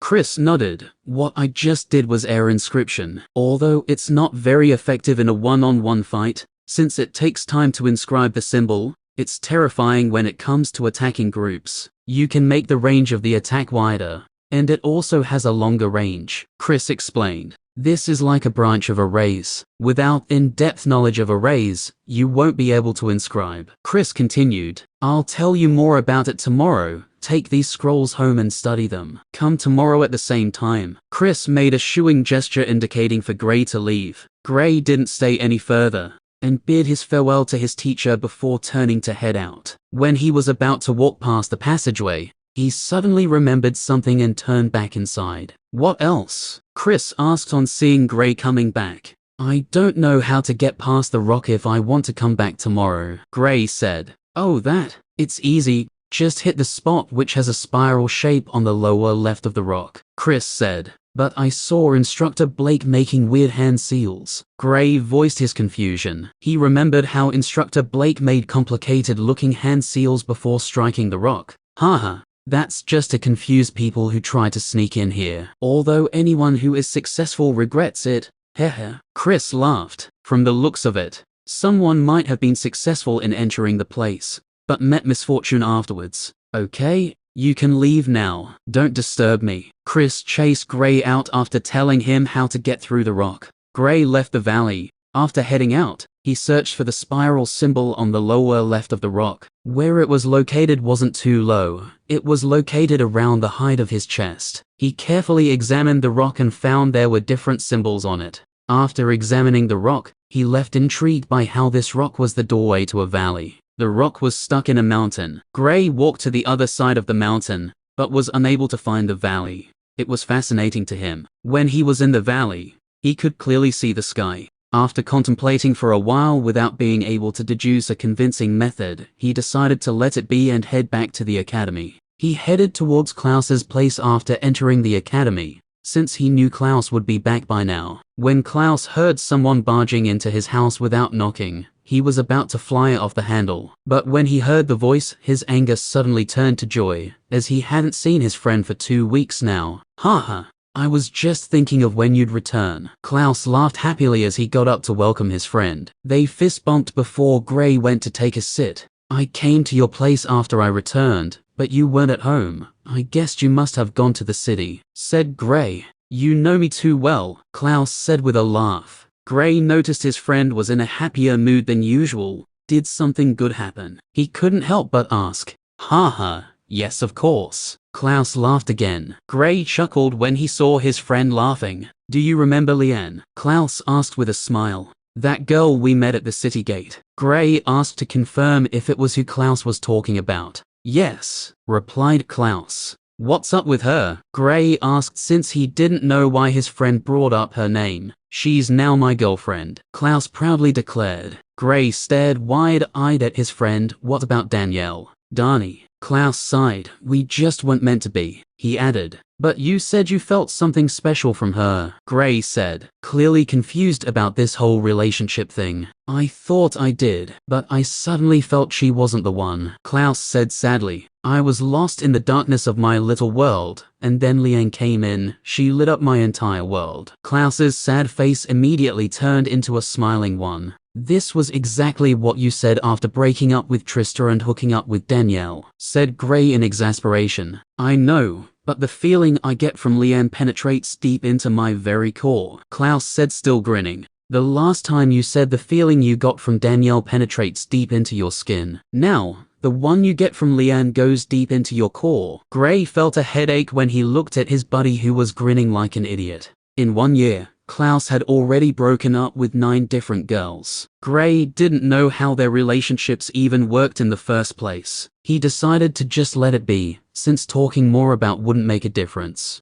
After they fooled around for some time. Hey Gray, Klaus suddenly said. HRM. Gray raised his head to look at his friend. Do you know about the competition held among the academies every 5 years? Asked Klaus. No, I haven't heard about that. Gray shook his head. Klaus went on to tell Gray about the competition. The competition was held at Capital City, the city where the Emperor resides. It would be a contest among the students of each academy. The winners always receive some amazing rewards from the Emperor. People say the Emperor did this competition, so he would be able to know all the young talents in the Empire, and build a solid relationship with them. No one truly knows the reason, but the competition is something that was always anticipated by the citizens, since it was the only time the gates of the capital city would be open to all. There's still 3 months before the competition. I should be able to break through before then, Gray said confidently. Chapter 52. The next morning, Gray got up early like always and went over for his physical training. After 2 hours of hard training, he went home for a bath before heading to the lightning hall. After leaving the lightning hall, he headed over to the library, since he needed to practice new techniques. His current schedule was insane, since now he barely even has time for any other thing apart from training. He headed over to meet with Chris for his array training. When he entered, he noticed the griffin was not in the valley. Chris came out of the cabin shortly after his arrival.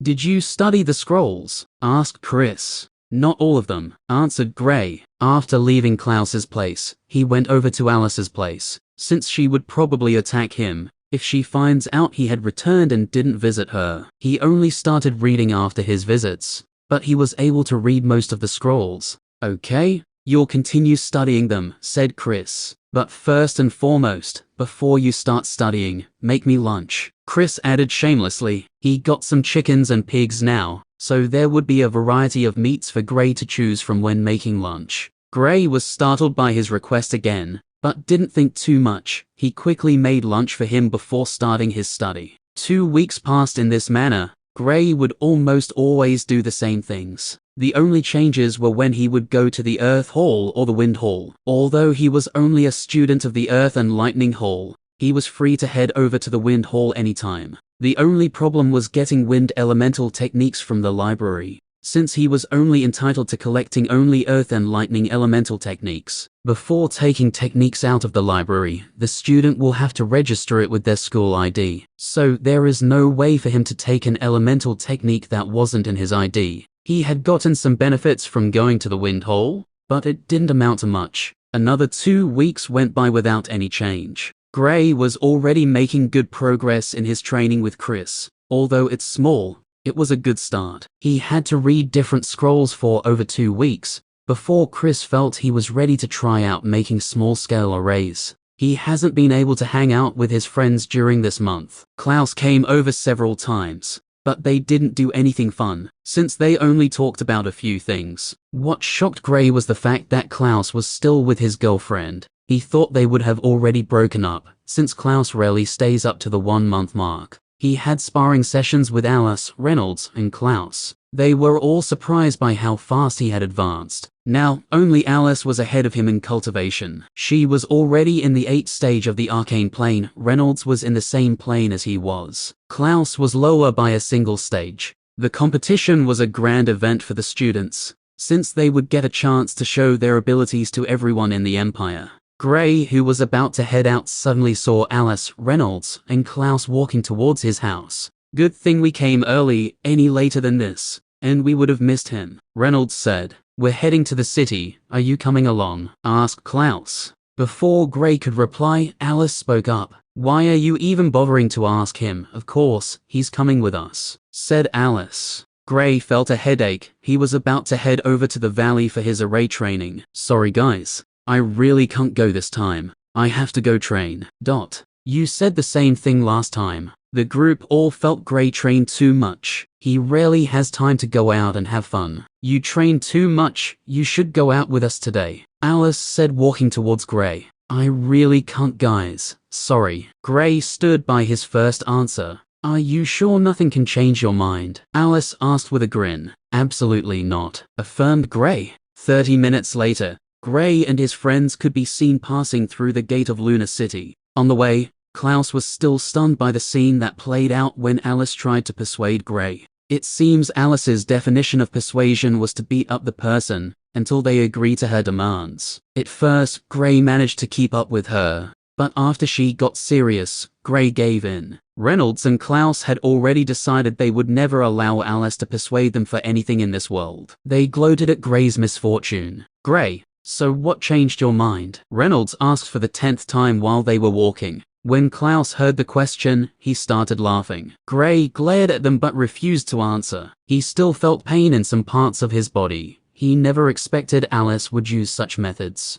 "Alice, I sincerely approve of your persuasion methods. If I ever want to get Gray out of his place, you're the one I'll take with me." Klaus gave Alice a thumbs up. "Anytime," Alice replied with a giggle. Gray looked at her with fearful eyes. She was a terrifying opponent, but he didn't really take it seriously. If it were to be a real battle, even though he knew he couldn't defeat Alice, he would definitely be able to escape given his speed. But he knew he also needed some time off from his daily training. He had been too focused on his training lately. They all joked and laughed as they walked into the city. Klaus suggested taking them to a place he newly discovered in the city. After walking for some time, they reached an old-looking building in a secluded part of the city. Klaus knocked on the door with a strange rhythm. The door was suddenly opened from the inside. Klaus told them to follow him as he walked inside. "What is this place?" Alice looked around with curious eyes. "You'll know once we get to our destination," Klaus said mysteriously.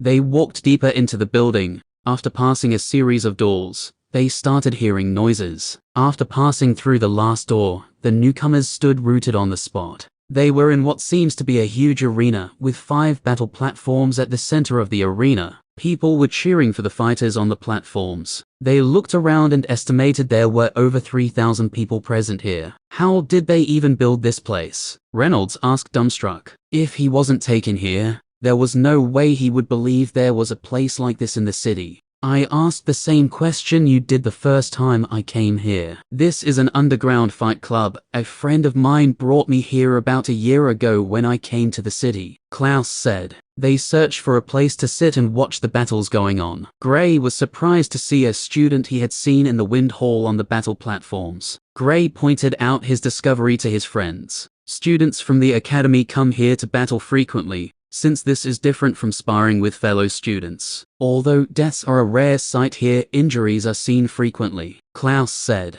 They all nodded. Gray hadn't had a real battle since leaving the Misty Mountain. Discovering this place was great for him. He could try out just how strong he had grown. After his previous breakthrough, he hadn't fought a satisfying battle since. While they were still discussing, one of the battles ended with the student from the Wind Hall suffering a defeat by a small margin. How do they choose fighters? Asked Alice enthusiastically. You can either register to have a battle or take up a challenge if a fighter puts up a challenge, Klaus explained. Alice listened intently. Gray also focused on the conversation, since he also wanted to ask the same question. Before long, a fighter stood on stage and challenged anyone from the crowd on the same stage as him. He was at the 8th stage of the arcane plane. This will be a good way to test myself, thought Gray, and charged towards the platform. Whoosh! A silhouette suddenly appeared on the platform. Chapter 53. Gray, who was about to charge into the platform, stopped in his tracks. He looked at the silhouette who appeared on the platform and shook his head. Alice was faster in making a move. She stood on the platform with an excited look. The crowd was surprised when they saw a little girl get on stage, but they couldn't deny the fact that she was pretty fast. Little girl, this isn't a place for you, the man who made the challenge said towards Alice. Alice looked at him without bothering to reply. She turned towards the man in charge of the platform. The man didn't know if to allow the fight at first, since it would be dangerous for the little girl if her strength didn't reach the required level. He looked back to get a confirmation from the organizers. Only after they nodded their heads did he approve of the fight. The man looked at Alice again. Seems like you're not so simple for the organizers to agree to you battling me, but I should warn you before we start. I don't hold back even when my opponent is a little girl. Only after seeing that the battle would go on, did the crowd know the little girl should be able to protect herself. But they weren't too optimistic about her chances of winning. Begin. The man in charge called for the start of the battle. The man attacked with a huge water snake immediately after the battle started. Lightning crackled on Alice's hand before she sent a huge sword made out of lightning towards the water snake. The sword cut through the snake before heading towards the man. Seeing this, the man made a wall of ice which successfully blocked the lightning sword. They continued exchanging moves back and forth. The crowd was awed by the strength Alice was displaying. Even the man didn't expect the little girl to be this strong. A glint flashed through his eyes as he started attacking more aggressively. I pity him, said Gray suddenly towards his friends. Reynolds nodded also, since he felt the same way. Why did you say that? Klaus asked. If he had continued attacking with his previous style, although he would still lose given Alice's strength, she wouldn't beat him up too much. Reynolds was the one who spoke up this time. From the man's attack, you could tell his grade is only orange. This has given Alice the first advantage since her attack power is stronger. If the man was battling some other students on the same plane, he has an 8 out of 10 chance of being victorious due to his experience.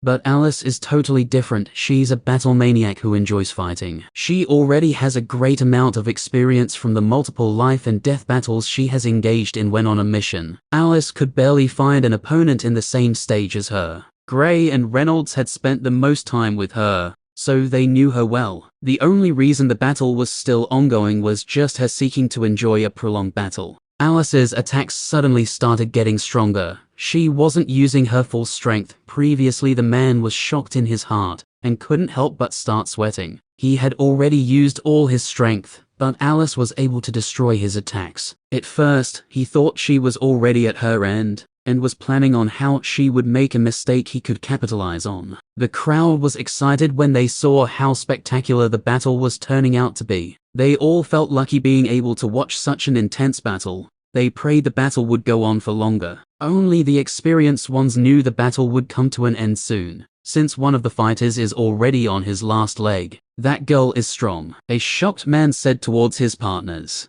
They nodded in response. Alice suddenly made a move that scared the hell out of her opponent. A huge wall made of fire suddenly sprang up around her opponent. They had been battling for some time now, and Alice had only used the lightning element for her attacks. The sudden appearance of the fire wall scared and stunned him. He literally thought someone was interfering with the fight, but he knew no one would do that, since they all knew the rules of the place. She's a dual elementalist. He felt more fear. Whenever he thought Alice had showed her true power, she would surprise him with something stronger. The walls limited the area he could move. This wasn't the scariest part of it all. What truly scared him was the makeshift roof the fire walls had. When he looked up, all he could see was a sea of lightning which perfectly fit on top of the fire walls. The people outside suddenly saw a hut made of red and silver color appeared with the man stuck inside. Dual elementalists, they all said simultaneously. It was rare for a dual elementalist to appear here, especially someone so talented. Checkmate, Alice said with a smile.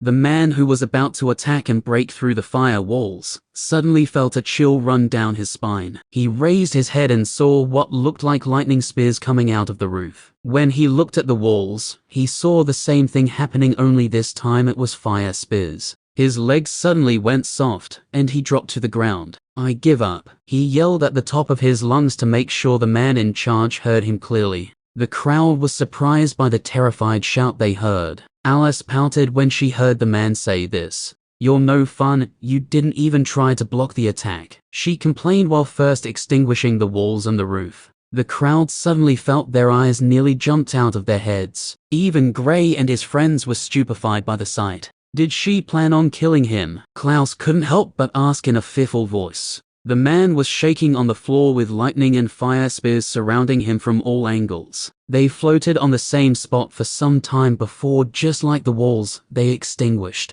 Had he been a little slower in admitting defeat, he would have definitely died from that attack. The crowd looked at the little girl in horror. They all knew there was no way the man could have been able to block that attack. Even some people at the 9th stage of the arcane plane among the crowd were not confident they could block it. The man stood up with shaky legs. Thank you, he said towards Alice before he pulled himself together and managed to walk away from the platform. He wasn't stupid. If it were to be a life and death battle, Alice would have attacked sooner and not do everything slowly. He knew she was giving him a chance by taking her time to create the attack. If he was confident in blocking it, then he would take the attack head on. But if he wasn't, he could always admit defeat. Alice stood at the platform even after the man had left. She clearly wanted to challenge others as well. After the man in charge of the platform issued the challenge, no one stepped up. Even after 5 minutes, no one dared to step up. The man had to tell Alice to return, since no one wanted to battle her, and more battles were still supposed to take place. Alice left the platform dejectedly and walked towards her friends. She was clearly disappointed by the lack of opponents. Gray suddenly smacked his head. Hey buddy, do they make bets here? He asked Klaus. Of course, before each battle starts, a betting pool would be open for the two fighters. Klaus explained to Gray. Damn, Gray said when he heard this. If only he had remembered this sooner, he would have bet his entire savings on Alice. He could have made a fortune. What a waste, he complained. Alice sat down close to them, still in a sad mood. That attack of yours is not easy to pull off, Klaus said towards her. Not really, but it's still quite taxing to use it, since you have to manipulate two elements at the same time. It's getting easier for me now compared to when I first learned it, replied Alice. Gray confirmed what she said, since he had also tried using two elements simultaneously. He had even tried using 3. Although it's taxing,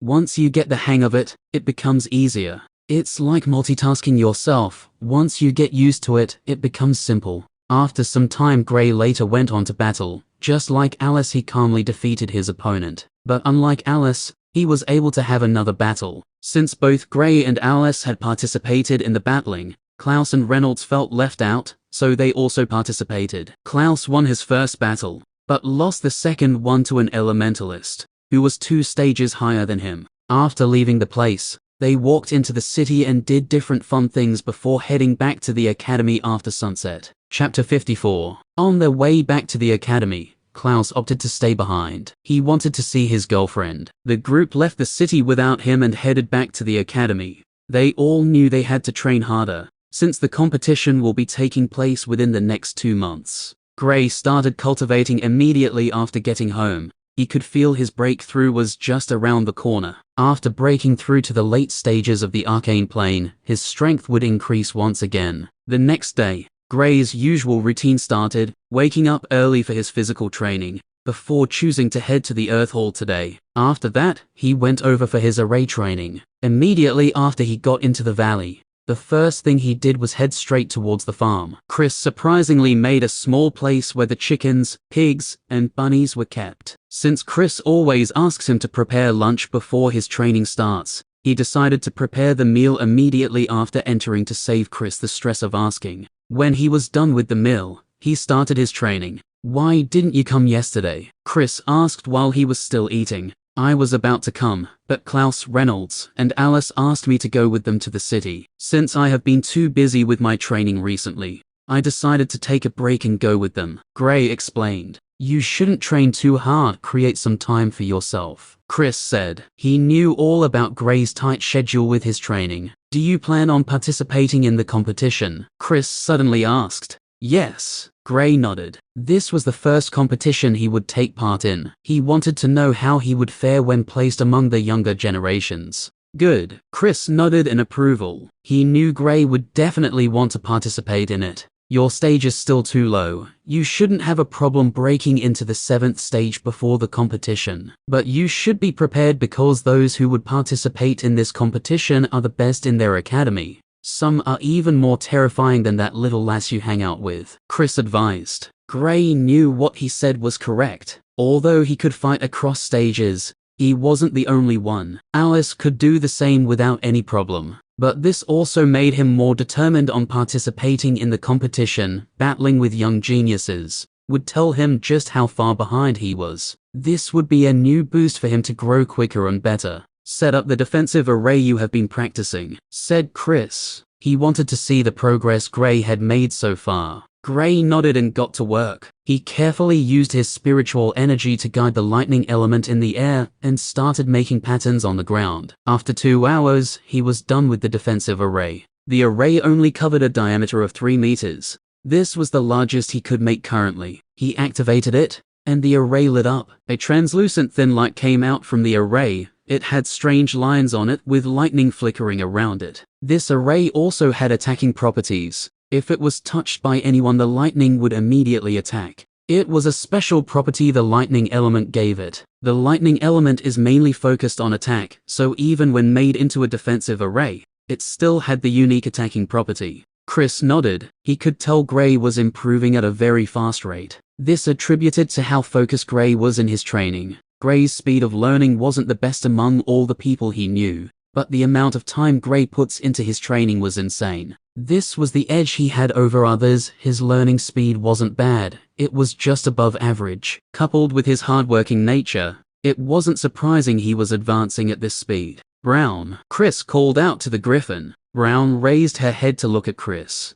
"Break the array?" Chris pointed at the array. Brown got up with and steadily walked towards the array. After getting to the front of the array, she raised one of her talons and poked at it. Just like a shattered dream, the array came crumbling down. Gray stood stunned in the array. He didn't expect something he put so much time into preparing was destroyed just like that. Brown looked at Gray in disdain, her eyes clearly asking, "You call this an array? That came out wrong. You were supposed to try out the strength of the array." "Oh," Chris said with a light embarrassed laugh. Gray just stood still. He still couldn't believe what happened. Chris looked at him and laughed. "Don't be discouraged. She only struck the weak link of the array. That was why it broke so easily." Chris comforted him. Brown is knowledgeable about arrays, so breaking an array with the weak link was normal for her. She wouldn't be able to break the array a master set so easily, since it would be hard to find its weak link. After hearing what Chris said, Gray was able to figure out the rest. Without proficient knowledge of arrays,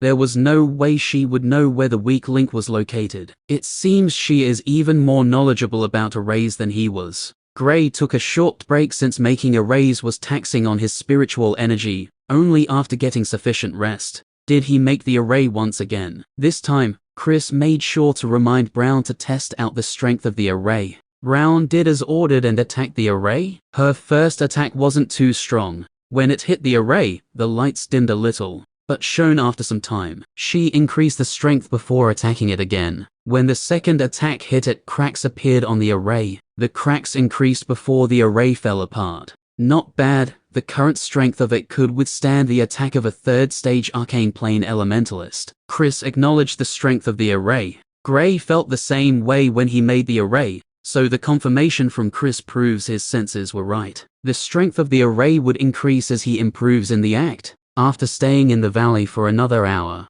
he went back home and started practicing the new techniques he took from the library. When he was done with his practice, he started cultivating. He only entered the chaos space after cultivating. Gray's schedule was exactly the same every day. He rarely had time to visit his friends. Klaus was the first among them to make a breakthrough. He was able to break through to the 6th stage of the arcane plane 1 week later. Gray and Alice made a breakthrough after another 2 weeks. The time of the competition was getting closer by the day. When it was 1 month left before the competition, the Empire announced the quotas for each academy. The students were all surprised by the number of students participating from each academy. Even the citizens were also shocked. Normally, the number of spots each academy had has always been 15. But for this competition, it was suddenly increased by 10. They all figured something must be going on for the sudden increase in numbers. With an increased number of spots, the competition would be fierce. Each student would want to grab a spot from their academy, so they could participate. Most of the students rejoiced since they would get an opportunity to grab a spot. After the quota was announced, the Lunar Academy also announced how the spots were to be given. 14 spots had already been taken by the students in the 9th stage of the Arcane Plane. A tournament would be held to determine the remaining 11 spots. The tournament was to be held in 2 weeks. The entire academy was immediately filled with activity. Each student wanted to progress before the tournament, so they could participate in the competition. Fighting in the competition platform was a dream for most of the students, since only the best students get the chance to fight there. The days moved faster, and soon it was time for the tournament. The academy advised only those at the late stages of the Arcane Plane should participate in the tournament. But if any student felt they were strong enough, they could also take part in it. Reynolds was able to break through to the 7th stage of the Arcane Plane just before the day of the tournament, giving him increased confidence in his chances of obtaining a spot for the competition. Finally, the day the students were all waiting arrived. It was the day of the tournament. Chapter 55. The arena of the Lunar Academy was filled with the little students they had. This tournament would decide the remaining 11 spots for the competition. Gray hadn't battled with anyone from the academy, except for Alice, Reynolds, and Klaus. He was quite expectant towards the students of the academy. He knew almost all the students of the academy were talented, due to the strict rules of the academy. The rules for other academies were less rigid, but it didn't change the fact that the other academies also had talented individuals. The Starlight isn't the publicly acclaimed #1 for nothing. They had won the previous 2 competitions comfortably. But this time, the Lunar Academy seems to have more geniuses compared to the previous times. During the last competition, the Starlight Academy had 3 people in the top 10. That was the highest number of students a single academy had in the top 10 in the history of the competition. The Lunar Academy grabbed 2 spots in the previous competition, with both students being in the top 7. One was placed 2nd, while the other was 7th. The academy aims for the top spot. But the Starlight Academy wouldn't be that easy to defeat. Gray and his friends came to the arena. Alice also came to watch to support her friends who were participating. She would love it if they all could participate in the competition, so she came to cheer them up. When Gray and his friends went to register, they were each given plaques with numbers on them. Since they registered at the same time, their numbers were close. Gray's plaque had the number 55, while Klaus had 54, Reynolds had 56. The number of students registering was still increasing. Soon an instructor came to the platform. All the students ceased their conversations on seeing the instructor on stage. The registration has ended. Now each student who registered for the tournament should come towards the platform. The instructor said in a clear and resonant voice. All the participating students got up from their seats and walked towards the platform. 107 students are participating. The tournament would last for 10 days, with 20 battles taking place each day. The instructor said, "One student will be exempted from this first round, since we can only have 53 battles in the first round. The student who has plaque number 1 will battle the student with plaque number 107, number 2 would battle number 106 and so on." The instructor continued. The student with the plaque number 54 would advance automatically into the next round. After this round is finished, those who advance will get new plaque numbers. The students all knew their numbers. Some of them started searching for who their potential opponents were. When Klaus heard the student with the plaque number 54 advanced automatically, he was over the moon with joy. Reynolds looked at him with envy. Even Gray couldn't help but click his tongue at his luck. Gray was supposed to be the first one to register, but Klaus jumped in front of him, and therefore collected the lucky number as it seems. The instructor ordered them all to step down from the platform. There were 4 platforms in the arena altogether, and battles would take place on each of them simultaneously. The students with plaque numbers 1 to 4, and plaque numbers 107 to 104, all stood opposite their opponents on the platforms. Remember to give up once you feel you can't deal with the attack of your opponent. This is not a life and death battle, so there is no need to endure till your last breath. Although we encourage your courage,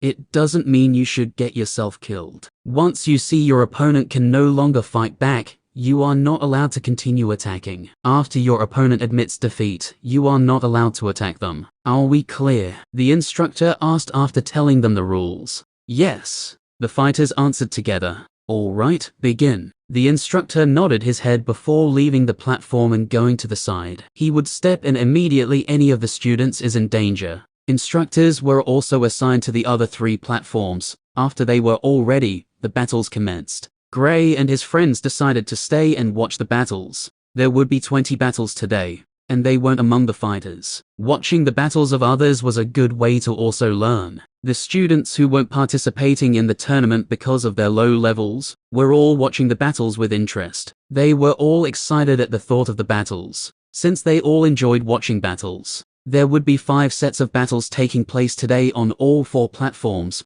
which would make a total of 20 battles for the day. They sat till the 3rd set of battles before Gray decided to leave, since he wouldn't be participating in any of the battles for today. He wanted to train. He first headed over to meet with Chris. He practiced for 2 hours before heading to his house to continue his training. They watched the battles on the 2nd day as well, but didn't stay till the end. Klaus was more carefree among them, since he didn't have to battle in this round. The next day, Gray and his friends came to the arena early. He still didn't know his opponent and didn't really care. Whoever stood in his way, he would storm past them. There were only 13 battles left for this round to come to a close, and Gray's battle was the last battle. Reynolds would be battling before Gray did. He would be part of the 3rd set to battle today. Gray and his opponent would be the only ones in the 4th set. "Do you know who you're fighting?" asked Reynolds. Gray shook his head. "I don't. How about you? Do you know who you're fighting?" "Heh, I'm quite lucky. My opponent is Larry from the Fire Hall. He's at the 6th stage of the Arcane Plane, so I shouldn't have a problem defeating him." Reynolds scratched his head before answering. Although he said this, he knew he shouldn't underestimate his opponent. When he was in the 6th stage, he didn't have a problem with battling those at the 7th stage. Even if he couldn't beat them, he wasn't totally helpless against them. Gray nodded when he heard this. Getting to battle someone at the 6th stage wasn't challenging for him. He didn't believe anyone in a lower stage than he was could defeat him. Yes, he was that confident. "Don't dare return here if you don't advance to the next round." "I mean, look at me. I've already advanced. I am too awesome that my opponent had to admit defeat even before seeing me," Klaus said shamelessly. "Yes, I agree with him," Alice added. Gray and Reynolds glared at Klaus. "Lucky bastard," they said simultaneously. "Heh, you don't have to feel bad, as long as you decide to follow me for the rest of your lives. I could allow you to rub off some of my awesomeness. If you guys were awesome just by a little bit, you wouldn't have a problem getting a girlfriend." Klaus laughed loudly. Alice also joined in the laughing when she heard this. If looks could kill, then Klaus would have already died 10 times by now, with the way Gray and Reynolds were glaring at him. While they were bantering, it soon got to Reynolds' turn to head towards the platform. After this set of battles, it would be Gray's turn.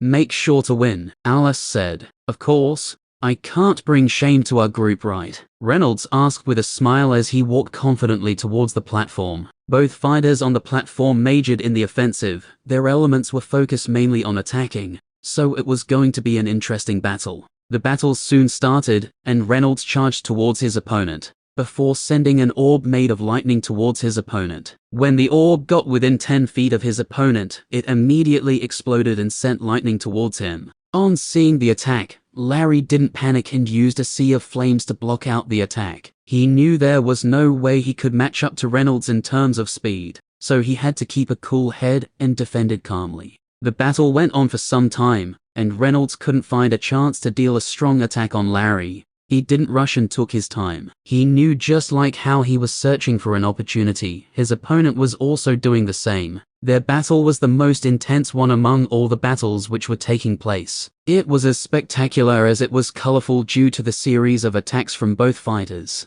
Larry is cool-headed. If he were to be in the same stage as Reynolds, he would have won already, said Klaus. You're not totally right. You should know Reynolds by now, Gray said. If Reynolds failed to defeat his opponent with his first flurry of attacks, he would immediately change his strategy to something better suited for his opponent. While they were still talking, Larry suddenly screamed in pain before collapsing on the floor, shaking violently. The crowd was surprised by the sudden change. They were all enjoying the battle, and Larry suddenly screamed and collapsed. Reynolds immediately stopped his attack. He smiled and walked out of the platform. Others might not know what happened, but he knew. Over the course of his flurry of attacks, he was carefully leaving behind little lightning elements on the air in the platform. If his opponent focused intently, they might be able to sense the disturbance in the surrounding elements. But due to the high intensity of their fight, Larry didn't notice it. The elements attached themselves to Larry. After it got to the required amount where it could totally incapacitate his opponent without killing him,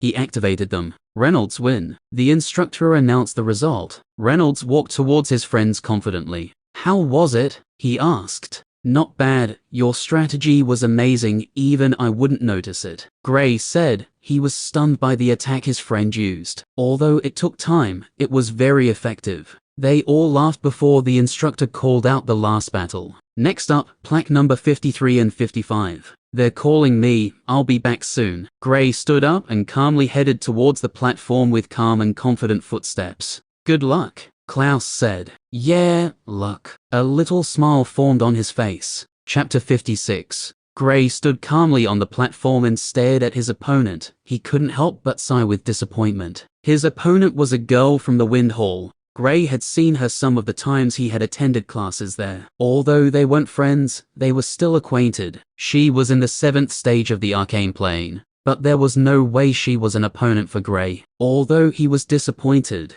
he didn't show it out, so it wouldn't feel like he was looking down on her. Hello, she said towards Gray. Hello. Gray waved at her with a smile. Begin, the instructor said after both fighters got on the platform. Please go easy on me, the girl said gently before using a movement technique to try to attack Gray with the element of surprise. When she appeared beside Gray and sent out an attack, Gray suddenly disappeared from where he stood and appeared on the other side of the platform. He looked at his opponent calmly with a smile still plastered on his face. The girl sent another attack towards Gray, but just like before, Gray was able to easily evade all the attacks. The girl went on attacking with Gray easily dodging them. You should just give up, Gray said with a sigh. He had already gotten a lot of chances to end the battle, but he didn't want her to feel bad if the battle ended too quickly. The girl looked at him and bit her lower lips from this little exchange. She knew she wasn't an opponent for Gray, but she didn't want to give up without even trying harder. No, she shook her head stubbornly.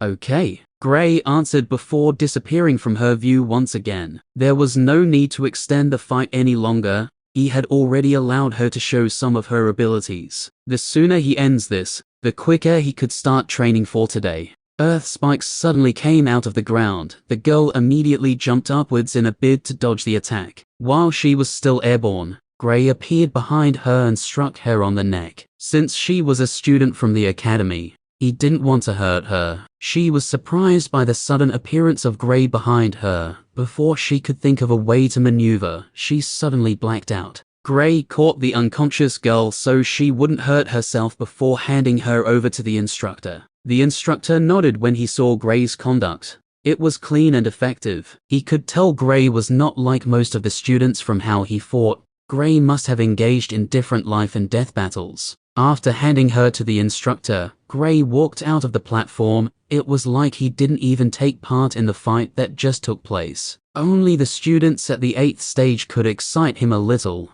but he wasn't sure they could make him go all out. Only those at the 9th stage were the ones he regarded as his true opponents. If not for wanting to take part in the competition, he would have just focused on his training and not bother himself with all this. All the students who advanced should come to the platform. The instructor called out. Since there was still time, the students would receive their new numbers today, so they could know the order of fighting tomorrow. All 54 students stood on the platform. There were 53 battles during the first round. Half of the students advanced, while the other half were eliminated. Klaus got an automatic advancement. That made them 54 students in total who made it to the second round. Since the number of students tally, all students would fight in this round. The instructor explained before bringing out a big box which was filled with plaques. The students already knew they would all battle after they did the calculations. Come forward and pick a plaque, the instructor said. The numbers were placed randomly, so there was no way the students could choose who they wanted to fight with. The first person went over to pick a plaque, the others followed in an orderly manner. Soon all the plaques had been taken. Just like the first round, the student with plaque number 1 would battle number 54 and so on. There would be 20 battles each day just like the last round also, the instructor said before dismissing the students. What number did you get? Klaus curiously. I'm 43, said Gray. I'm 14, said Reynolds. I'm 6. Luckily you guys won't have to face me, Klaus said with a smile. After leaving the arena, Gray headed over to the valley. He was looking forward to his training today, since Chris told him he could start learning inscription today. The thought of learning inscription excited him. Even though it was slower, its attack power was higher. Besides, as he continues training in it, the time it would take would decrease till it will become almost instantaneous. When he got to the valley, he went to prepare the meal they would all eat. He joins Chris most of the time when he was eating. Even Brown has grown to like the food Gray cooked, so she was always excited whenever he came. Over the period Gray had been coming, he had formed a close relationship with Brown. Chris always eats before he starts teaching Gray. How was your battle today? Chris asked after they were done eating. It was disappointing. Gray shook his head. Why did you say that? Chris asked curiously. Although my opponent is not weak, she's not really my match. Gray told Chris what happened. You shouldn't have an equal in the same stage. I don't think those in the 8th stage can also pose a threat to you. Your real opponents are those in the 9th stage, Chris said. Gray nodded. He also felt that way. But there are some people in the 8th stage who are terrifying. They are very rare though, Chris added. I know, said Gray. If he broke through to the 8th stage, he would also be regarded as one of those terrifying ones, if not even stronger.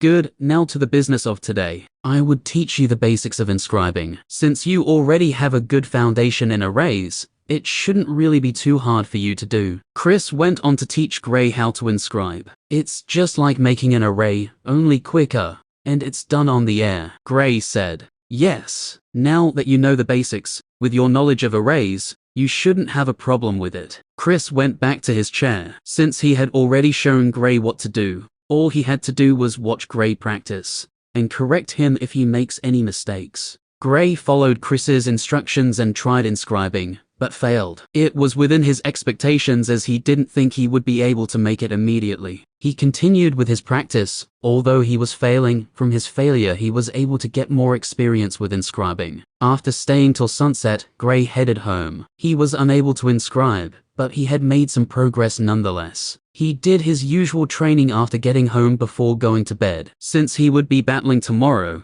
he wanted to be in his best condition. Hopefully, he gets a worthy opponent. The next morning, they all gathered at Gray's place before heading towards the arena. When they got to the arena, just like before, students were already there to cheer on the fighters. After the instructors arrived, they immediately called for the students to start the second round. The first set of battles began heatedly. In one of the platforms, 2 students at the 8th stage of the arcane plane were battling. It was totally unexpected since the number of students in the 8th stage was few. Due to how random each of the fights is, students in the 8th stage also battled during the first round. Now, in the second round, they were also battling. The students in the 8th stage who were eliminated would be unlucky, since there are students they were stronger than. But this had nothing to do with the academy. Although they wanted to take their best students there, they still couldn't act unfairly. Besides, without competent abilities, it would be impossible to advance. The battle was very tight.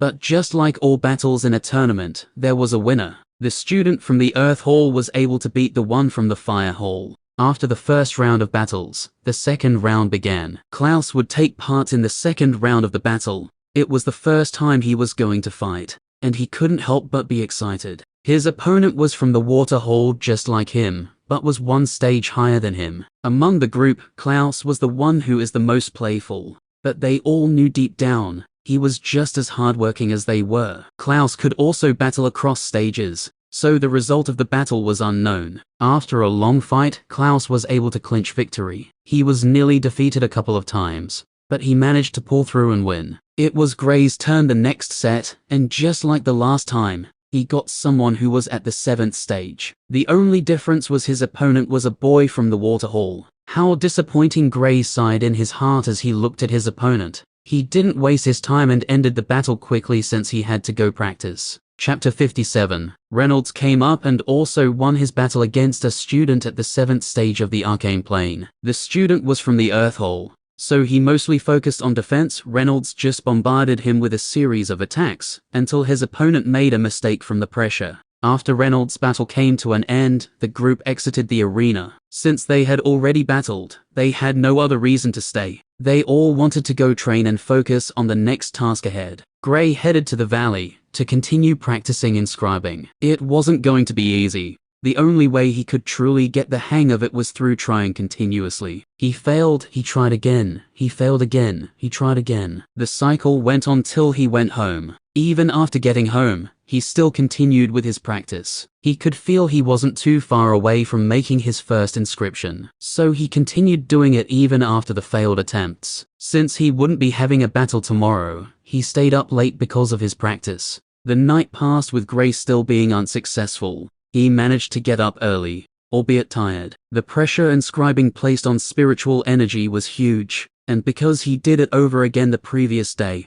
he was exhausted. There is no way I can practice this today. Gray knew he was at his limit. If he tried to force himself, it would only be causing more harm than good. 20 battles took place yesterday, so today only 7 battles would be fought. After the battles, they would have to pick a new number. This was the reason Gray came. They didn't come to the arena on time though. By the time they arrived, the first set of battles were just rounding up. They found a seat and waited patiently for the second set to finish, so they could pick their new numbers and head back home. The second set soon started, and they all watched the match. Gray was particularly lazy, due to the stress of his training. He just wanted to head home and get some sleep. He wasn't confident he could even prepare a meal for Chris, so he decided to head home for a rest. After some time, the second round ended. The instructor once again stepped into the arena. "All students who advanced should come to the platform," said the instructor. They all stood up from their respective seats and headed towards the platform. The number of students had reduced from 107 to a meager number of 27. Just like the first round, a student will get automatic advancement since there is an extra student. The student who picks plaque number 14 would gain automatic advancement. After saying this, he took out the box and placed it in front of him. "Now step forward and pick a plaque," the instructor said. The plaques were all facing downwards, so there is no way for the students to know which one had the number 14. As they were lining up to go pick the plaques, Klaus wanted to get in front of Gray, but Reynolds immediately held him and pushed him towards his back and stepped in front of Gray. There was no way he was going to allow Klaus to do the same thing twice. They were the last 3 on the line, so they would get to pick the last 3 plaques. When Gray thought about the first incident, he also pushed Klaus behind him. Now Klaus was the last person on the line. He wouldn't even get a chance to choose which plaque he would like to pick. Although the picking was random, the chances of getting the plaque numbered 14 was much higher than when he had to pick the last plaque. Klaus complained when he saw how they were acting, but no matter how much he talked to them, they refused to let him be ahead of them. Soon it was the last 3 plaques. Reynolds was the first to step up, and he picked one of the plaques. Gray followed and picked another one, leaving the last one for Klaus. Klaus grumbled under his breath as he walked over to pick the plaque. This round's battles are arranged in the same order as the previous round. Since there are only 13 battles, all the battles will take place tomorrow, the instructor said before walking out of the arena. On his way out, he suddenly turned and asked, Which student has the number 14? All the students looked at their plaques, with none stepping forward. Gray and Reynolds also looked at their plaques and shook their heads with disappointment. They clearly did not get the lucky number. Klaus grumpily looked at his plaque. His facial expression suddenly changed. Gray noticed the sudden change in Klaus, and couldn't help but take a peek at the plaque. His eyes opened wide when he saw the number 14 boldly written on it. Reynolds curiously looked at it also when he saw Gray's weird behavior. The result almost made him pass out from shock. Klaus stepped out and showed his plaque to the instructor. "You again," the shocked instructor said. He still remembered how Klaus also got the lucky number in the first round. Now in the third round, he also acquired it. The shocking part was the fact that the plaque he picked was the last plaque there. The surrounding students were also surprised since they knew Klaus was the one who also got the automatic advancement during the first round. The eyes they all used to look at him was filled with envy. Not fighting means he is already so close to obtaining a spot at the competition. Klaus smiled and nodded. When Klaus stepped forward, Reynolds edged closer to Gray and asked with a whisper. Gray slapped Reynolds at the back of his head when he heard this question. "I only asked a question," Reynolds whined. "He was just lucky," said Gray. Klaus was lucky, too lucky even. For him to be able to consecutively get the automatic advancement twice in a row was unbelievable. "Too lucky if you ask me." Reynolds stressed the first part of his sentence. Klaus returned confidently. He looked at Gray and Reynolds before laughing. They were the ones who pushed him to the last spot. They even picked before him, yet they surprisingly missed the plaque.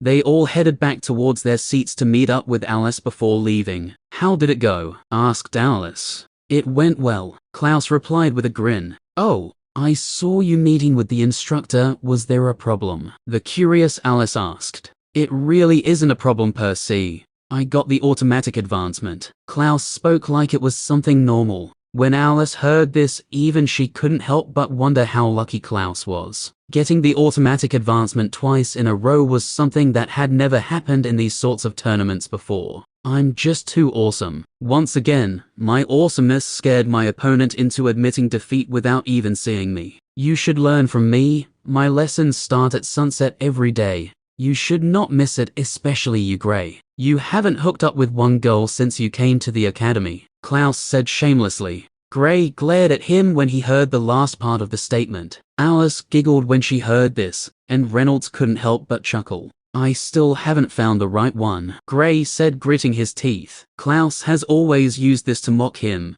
but there was nothing he could do about it. Due to his handsome appearance, a lot of girls approach him. He always declines their offers. There was a time he went to an occasion with Klaus. He had to leave the occasion quickly due to the number of girls who made advances towards him. Reynolds had a girlfriend once, but they aren't together anymore. Klaus is the only one who hooks up with another girl the moment he breaks up with one. He was already tagged a playboy by Alice. They all played and laughed on their way home. The group always enjoyed each other's company. Having a girl in their midst didn't dampen the fun at all, it unexpectedly increased it. They all had playful personalities, so they got along pretty well. The moment Gray got home, he fell asleep. His head was a wreck, and he needed some time to rest. After getting a good rest, the fatigue will surely fade away. By the time Gray woke up, it was already dark. He felt the fatigue had decreased. If he could get a good night's sleep, he would be as good as new tomorrow morning,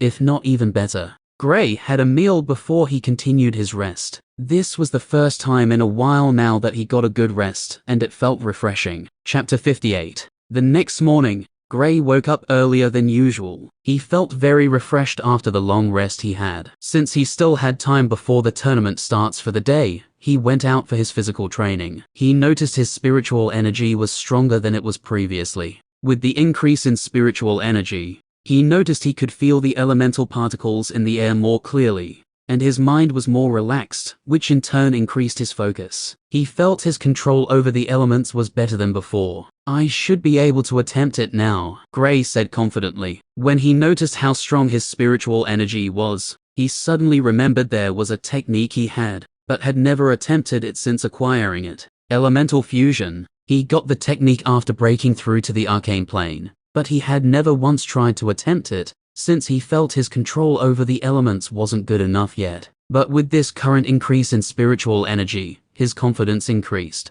Gray calmed himself. He wanted to be in the best state before attempting it. The sun was just about to rise. The light from the rising sun passed through the trees and shone in the serious-looking face of Gray. When he felt he was prepared, Gray slowly stretched out his right hand. He put all his focus into sensing the surrounding elements. He slowly started using his spiritual energy to carefully guide the lightning and earth elements slowly towards the top of his outstretched hand. Although he also had the wind element, he didn't want to add it as well, since controlling 2 elements at a time was already tiring. If he were to also add the wind element, he wasn't sure if he would be able to fuse them. Gray totally lost himself in what he was doing, and soon, lights made of brownish and silver color started congealing at the top of his outstretched hand. Slowly an orb started taking shape with 2 different colors intertwining perfectly in it. After the orb grew to the size of a fist, it suddenly started trembling. Clearly, it was starting to become unstable. Shit. Gray cursed out when he noticed he was losing control of the orb. He tried to regain control over it. The trembling increased and Gray's heart suddenly tightened. The orb was about to explode, and Gray felt an energy that scared the life out of him. The power contained in the orb was terrifying. If it exploded on his palm, he would definitely die. Fu K. It's going to blow. Gray cursed again before he threw the orb in one direction and dashed towards the other direction. As he was running, he suddenly heard a deafening sound. Boom. The orb exploded in the forest. Gray's heart started beating faster and faster. When he turned to look, he felt the scare of his life. The explosion was expanding from the spot and moving towards him. Shit. Shit. Shit. Gray cursed repeatedly and employed lightning steps enforced with the wind element. He was practically on the verge of crying. Why didn't they say it was this dangerous? Gray was running like his life depended on it. Oh wait, it does. If he gets caught up this close to the blast, he would definitely lose his little life. It was clearly stated that the technique was dangerous, but it wasn't stated how dangerous it was. Inside the valley, Chris was sleeping peacefully. Brown was lying lazily on the ground. Boom. The sleeping Chris woke up from the sound and walked outside his little cabin. He looked towards the forest with interest before disappearing from his previous spot. Brown also raised her head vigilantly and was about to fly out on seeing Chris disappearing. Stay here, Chris's voice echoed out, but he was nowhere to be seen. Inside the academy. Boom. What is that? Blake suddenly looked towards the forest behind the academy. Lightning danced on his body before he disappeared. At different places on the academy, different instructors were heading towards the location of the blast. Did you hear that? Of course I did. I'm not deaf. What do you think made such a loud sound? I don't know, but from the direction of the sound, it came from behind the academy. Do you think it's an enemy attack? Who would be stupid enough to come here and attack us? The Starlight Academy. I don't think they have the guts to dare. We shouldn't bother about this. The instructors will take care of it. Whatever it is. Different conversations started off among the students. The explosion shook the surrounding. Some students thought it was the handwork of the Starlight Academy. Others thought maybe some experts were fighting. The explosion became the hottest topic among the students. Back at the forest. Creak. The sound of rock grating against the ground sounded out. Bang. The rock fell on the ground with a loud sound. A youth who looked messed up appeared in sight. His hair stood straight, and his face was covered with black substance. He was covered in armor which appeared to be made of rock. Some parts of the armor had holes in them. This was clearly a result of the impact. This was the new defensive technique he learned, Earth Armor. It would form an armor on the body of the Elementalist. The strength of this technique increases with the strength of the Elementalist. For now the armor is made to rocks. As his strength increases, it would be made of jade,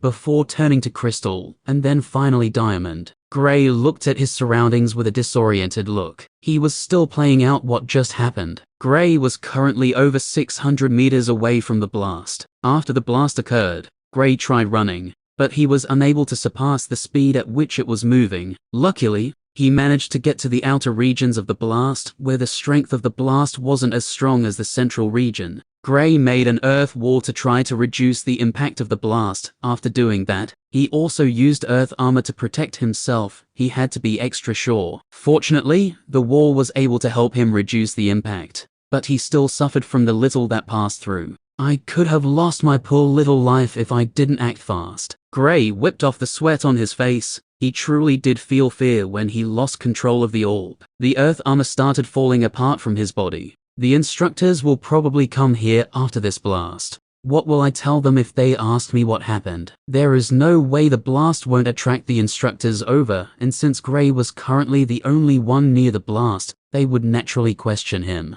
There's no way I can tell them I was practicing a new technique. The strength of the blast exceeded what someone who is still at the arcane plane can do. Gray thought hard about it. Thankfully, I didn't try it out when I was in the academy. Gray sighed. The thought of the consequences of destroying his home, and maybe putting the lives of other students at risk terrified him. I should probably leave here. Gray turned and immediately started walking in the other direction. Where are you going? A voice suddenly rang out. Gray's heart tensed up when he heard this, but he didn't show it out. He had learned to mask his reactions well, so even if he's shocked or afraid, it would be almost impossible to notice it from his body language. He turned around calmly, only to see Chris standing midair looking down at him with interest. Chris was the first one to arrive here, since his place was closer to the site of the blast, and he was faster. Teacher, I'm heading back to the academy, Gray replied calmly. What happened here? Asked Chris. I have no idea. I was training when I suddenly heard an explosion. Luckily, I wasn't too close to it. Gray answered.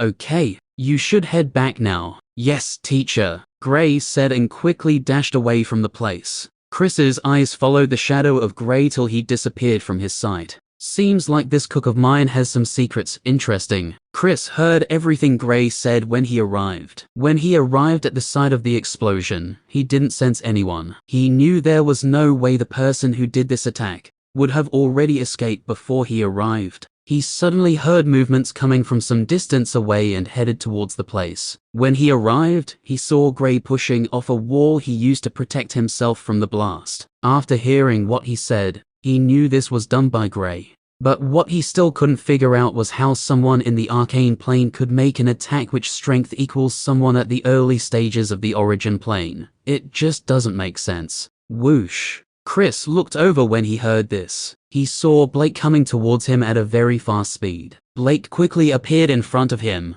Senior, he quickly greeted as he saw Chris. What happened here? Oh, and I saw Gray leaving here just now, Blake asked. When he was flying here, he saw Gray leaving the place. Since Chris was already here, he must have met Gray. I don't know, seems like whoever did this already fled before I arrived, answered Chris. So fast. Blake was surprised. He knew just how fast Chris was. Did the blast affect Gray? Blake asked. He remembered how Gray looked when he saw him. Gray was like a beggar in the street. Some parts of his clothes were torn, so he guessed Gray might have suffered from the blast. He was able to act quickly and use his defensive techniques, but he was still impacted by it. But he should be okay, said Chris. He knew there was no way Blake would think Gray was involved in what happened. If not for accidentally hearing what Gray said when he arrived, he still wouldn't have thought Gray was involved also. The other instructors arrived while Chris and Blake were still conversing about the blast. Blake told them what Chris told him. They decided to investigate the site. After searching for some time and finding nothing, they all went back to the academy. But they agreed on increasing their guard, since they still didn't know what caused the blast.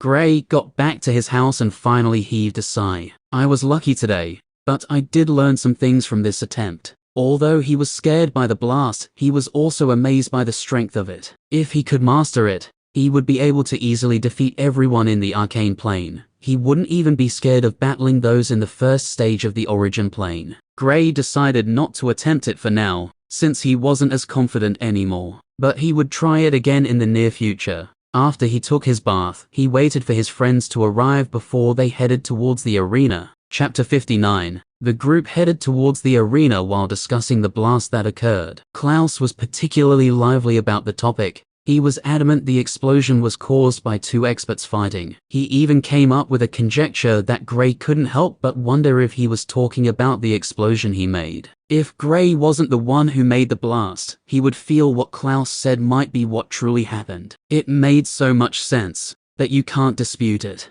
They were not the only ones talking about it. Students in groups who were also heading towards the arena were all talking about it. After getting to the arena, They found a seat not too close to the platform and sat down to watch the battles that would take place before it gets to their turn. Gray would be battling in the second set of battles, while Reynolds would be in the third set. Gray's number was 8, so he will be battling the student with the plaque number 20. He was hopeful about the battle, since the chances of meeting a student in the 8th stage of the arcane plane had increased due to the decrease in numbers of participants. Currently, Klaus was the only student still at the 6th stage of the arcane plane among the participants. Although he didn't stand much of a chance fighting with those in the 8th stage, against those in the 7th stage, his chances are not bad. There was a total of 28 students in the 8th stage of the arcane plane, who registered, and currently, 16 of those students have been eliminated. Most of them were eliminated while facing students of the same plane. Only one of them was eliminated by a student in the 7th stage of the arcane plane.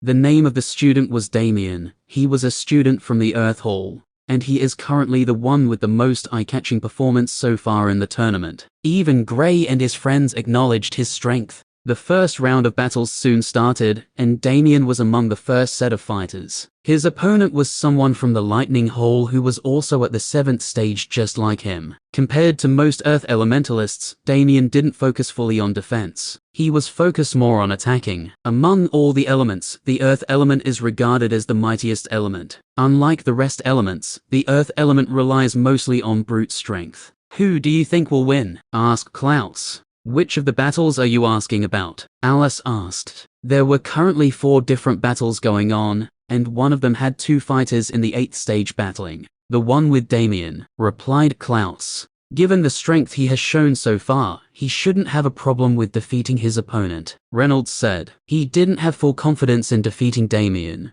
but he would love to battle him. "Yeah, in the 7th stage, he has few rivals," Gray said while focusing his gaze on the platform which held Damien. "How confident are you in defeating him?" Alice looked at Gray. When the others heard this question, they also turned to look at him. They had never seen Gray go all out, so they were still in the dark about his true strength. They all knew Gray was strong, but they don't know just how strong he was. "From what I have seen," Gray paused, "he doesn't stand a chance," Gray said with a smirk. From all the battles he had seen so far, he hasn't seen anyone among the fighters that could make him go all out. Damien was strong, but from his performance from the battle with the student at the 8th stage, he was still lacking. Unless he was still hiding his strength even in that battle, he wouldn't know until he had a battle with him. The rest of the group could hear the confidence in Gray's voice. They all really started getting curious about Gray's true strength. "I would like to see you fight against him," Alice said. "Same here," Klaus and Reynolds said while raising their hands simultaneously,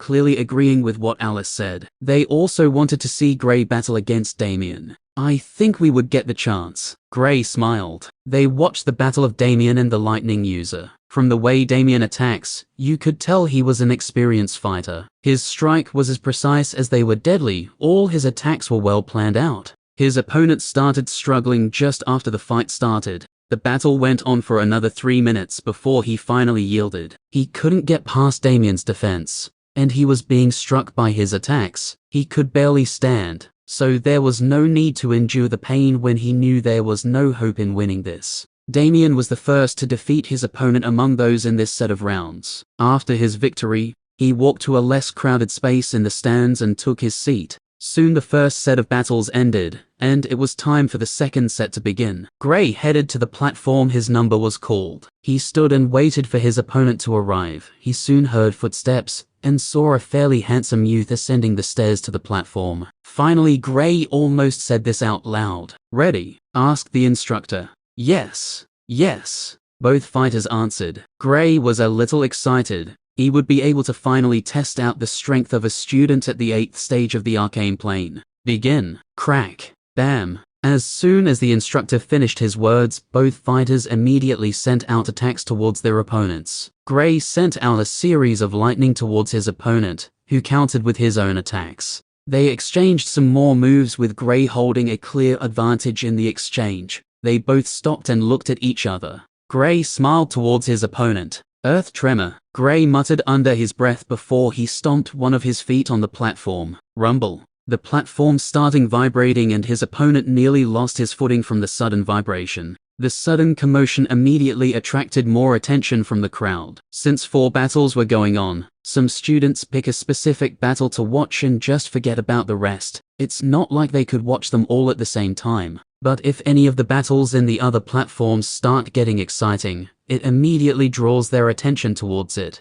Gray sent 3 rocks flying towards his opponent. Just as the rocks were about to reach his opponent, he released lightning arrows which attacked his opponent from another direction. His opponent raised a wall of flame which blocked the arrows, and only managed to dodge the rocks in a sorry manner. He was shocked by the strength Gray displayed. He could tell Gray hadn't gone all out yet. Not only that, but he was already breathing heavily, and Gray's breath was still calm and collected like he has not even started fighting. Gray immediately went on the attack once again. Since his opponent could last longer than the previous ones, he wanted to enjoy himself. His opponent soon fell on a passive state and couldn't do anything to Gray. He was a fire elementalist, yet he was currently fully on the defensive and couldn't attack. He didn't want to admit defeat since losing meant he couldn't participate in the competition. Gray was kind not to be too hard in his attacks, but his opponent still had a hard time defending. Soon he sent him flying with a punch. He covered his hands with lightning, which in turn increased the strength of his attack. Thud.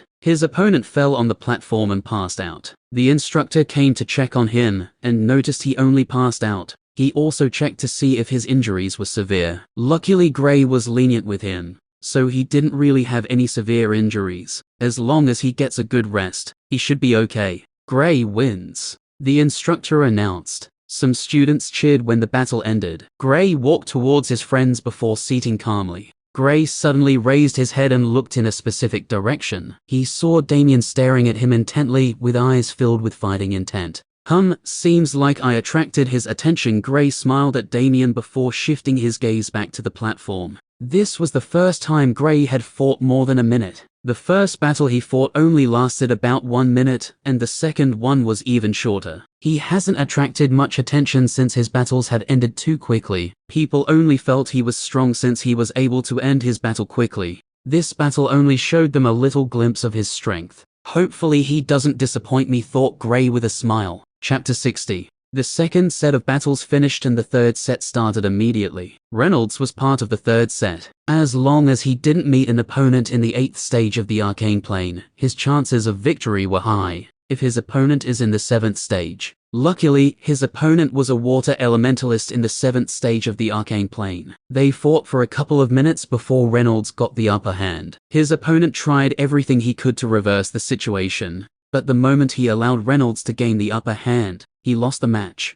Another 2 minutes passed before he finally gave up. He sighed while leaving the platform. His dream of participating in the competition was over. Reynolds walked down from the platform with a smile on his face. He's currently 1 step closer to earning a spot. The last set of battles soon started. There was only 1 battle taking place, since 12 had already been fought over the last 3 sets. The battle didn't last long. It ended with a victory for the student in the 8th stage of the arcane plane. After the last battle ended, the instructor walked towards the center of the platform. He called all the students who successfully advanced to the last round. Since we have 14 participants and there are only 11 spots, the last round will be different from the previous ones, the instructor said in a clear and calm voice. We would be using a ranking system to determine the final 11 students. Each student will have to battle with the rest 13 students, and the number of wins you acquire will determine your rank. He explained further.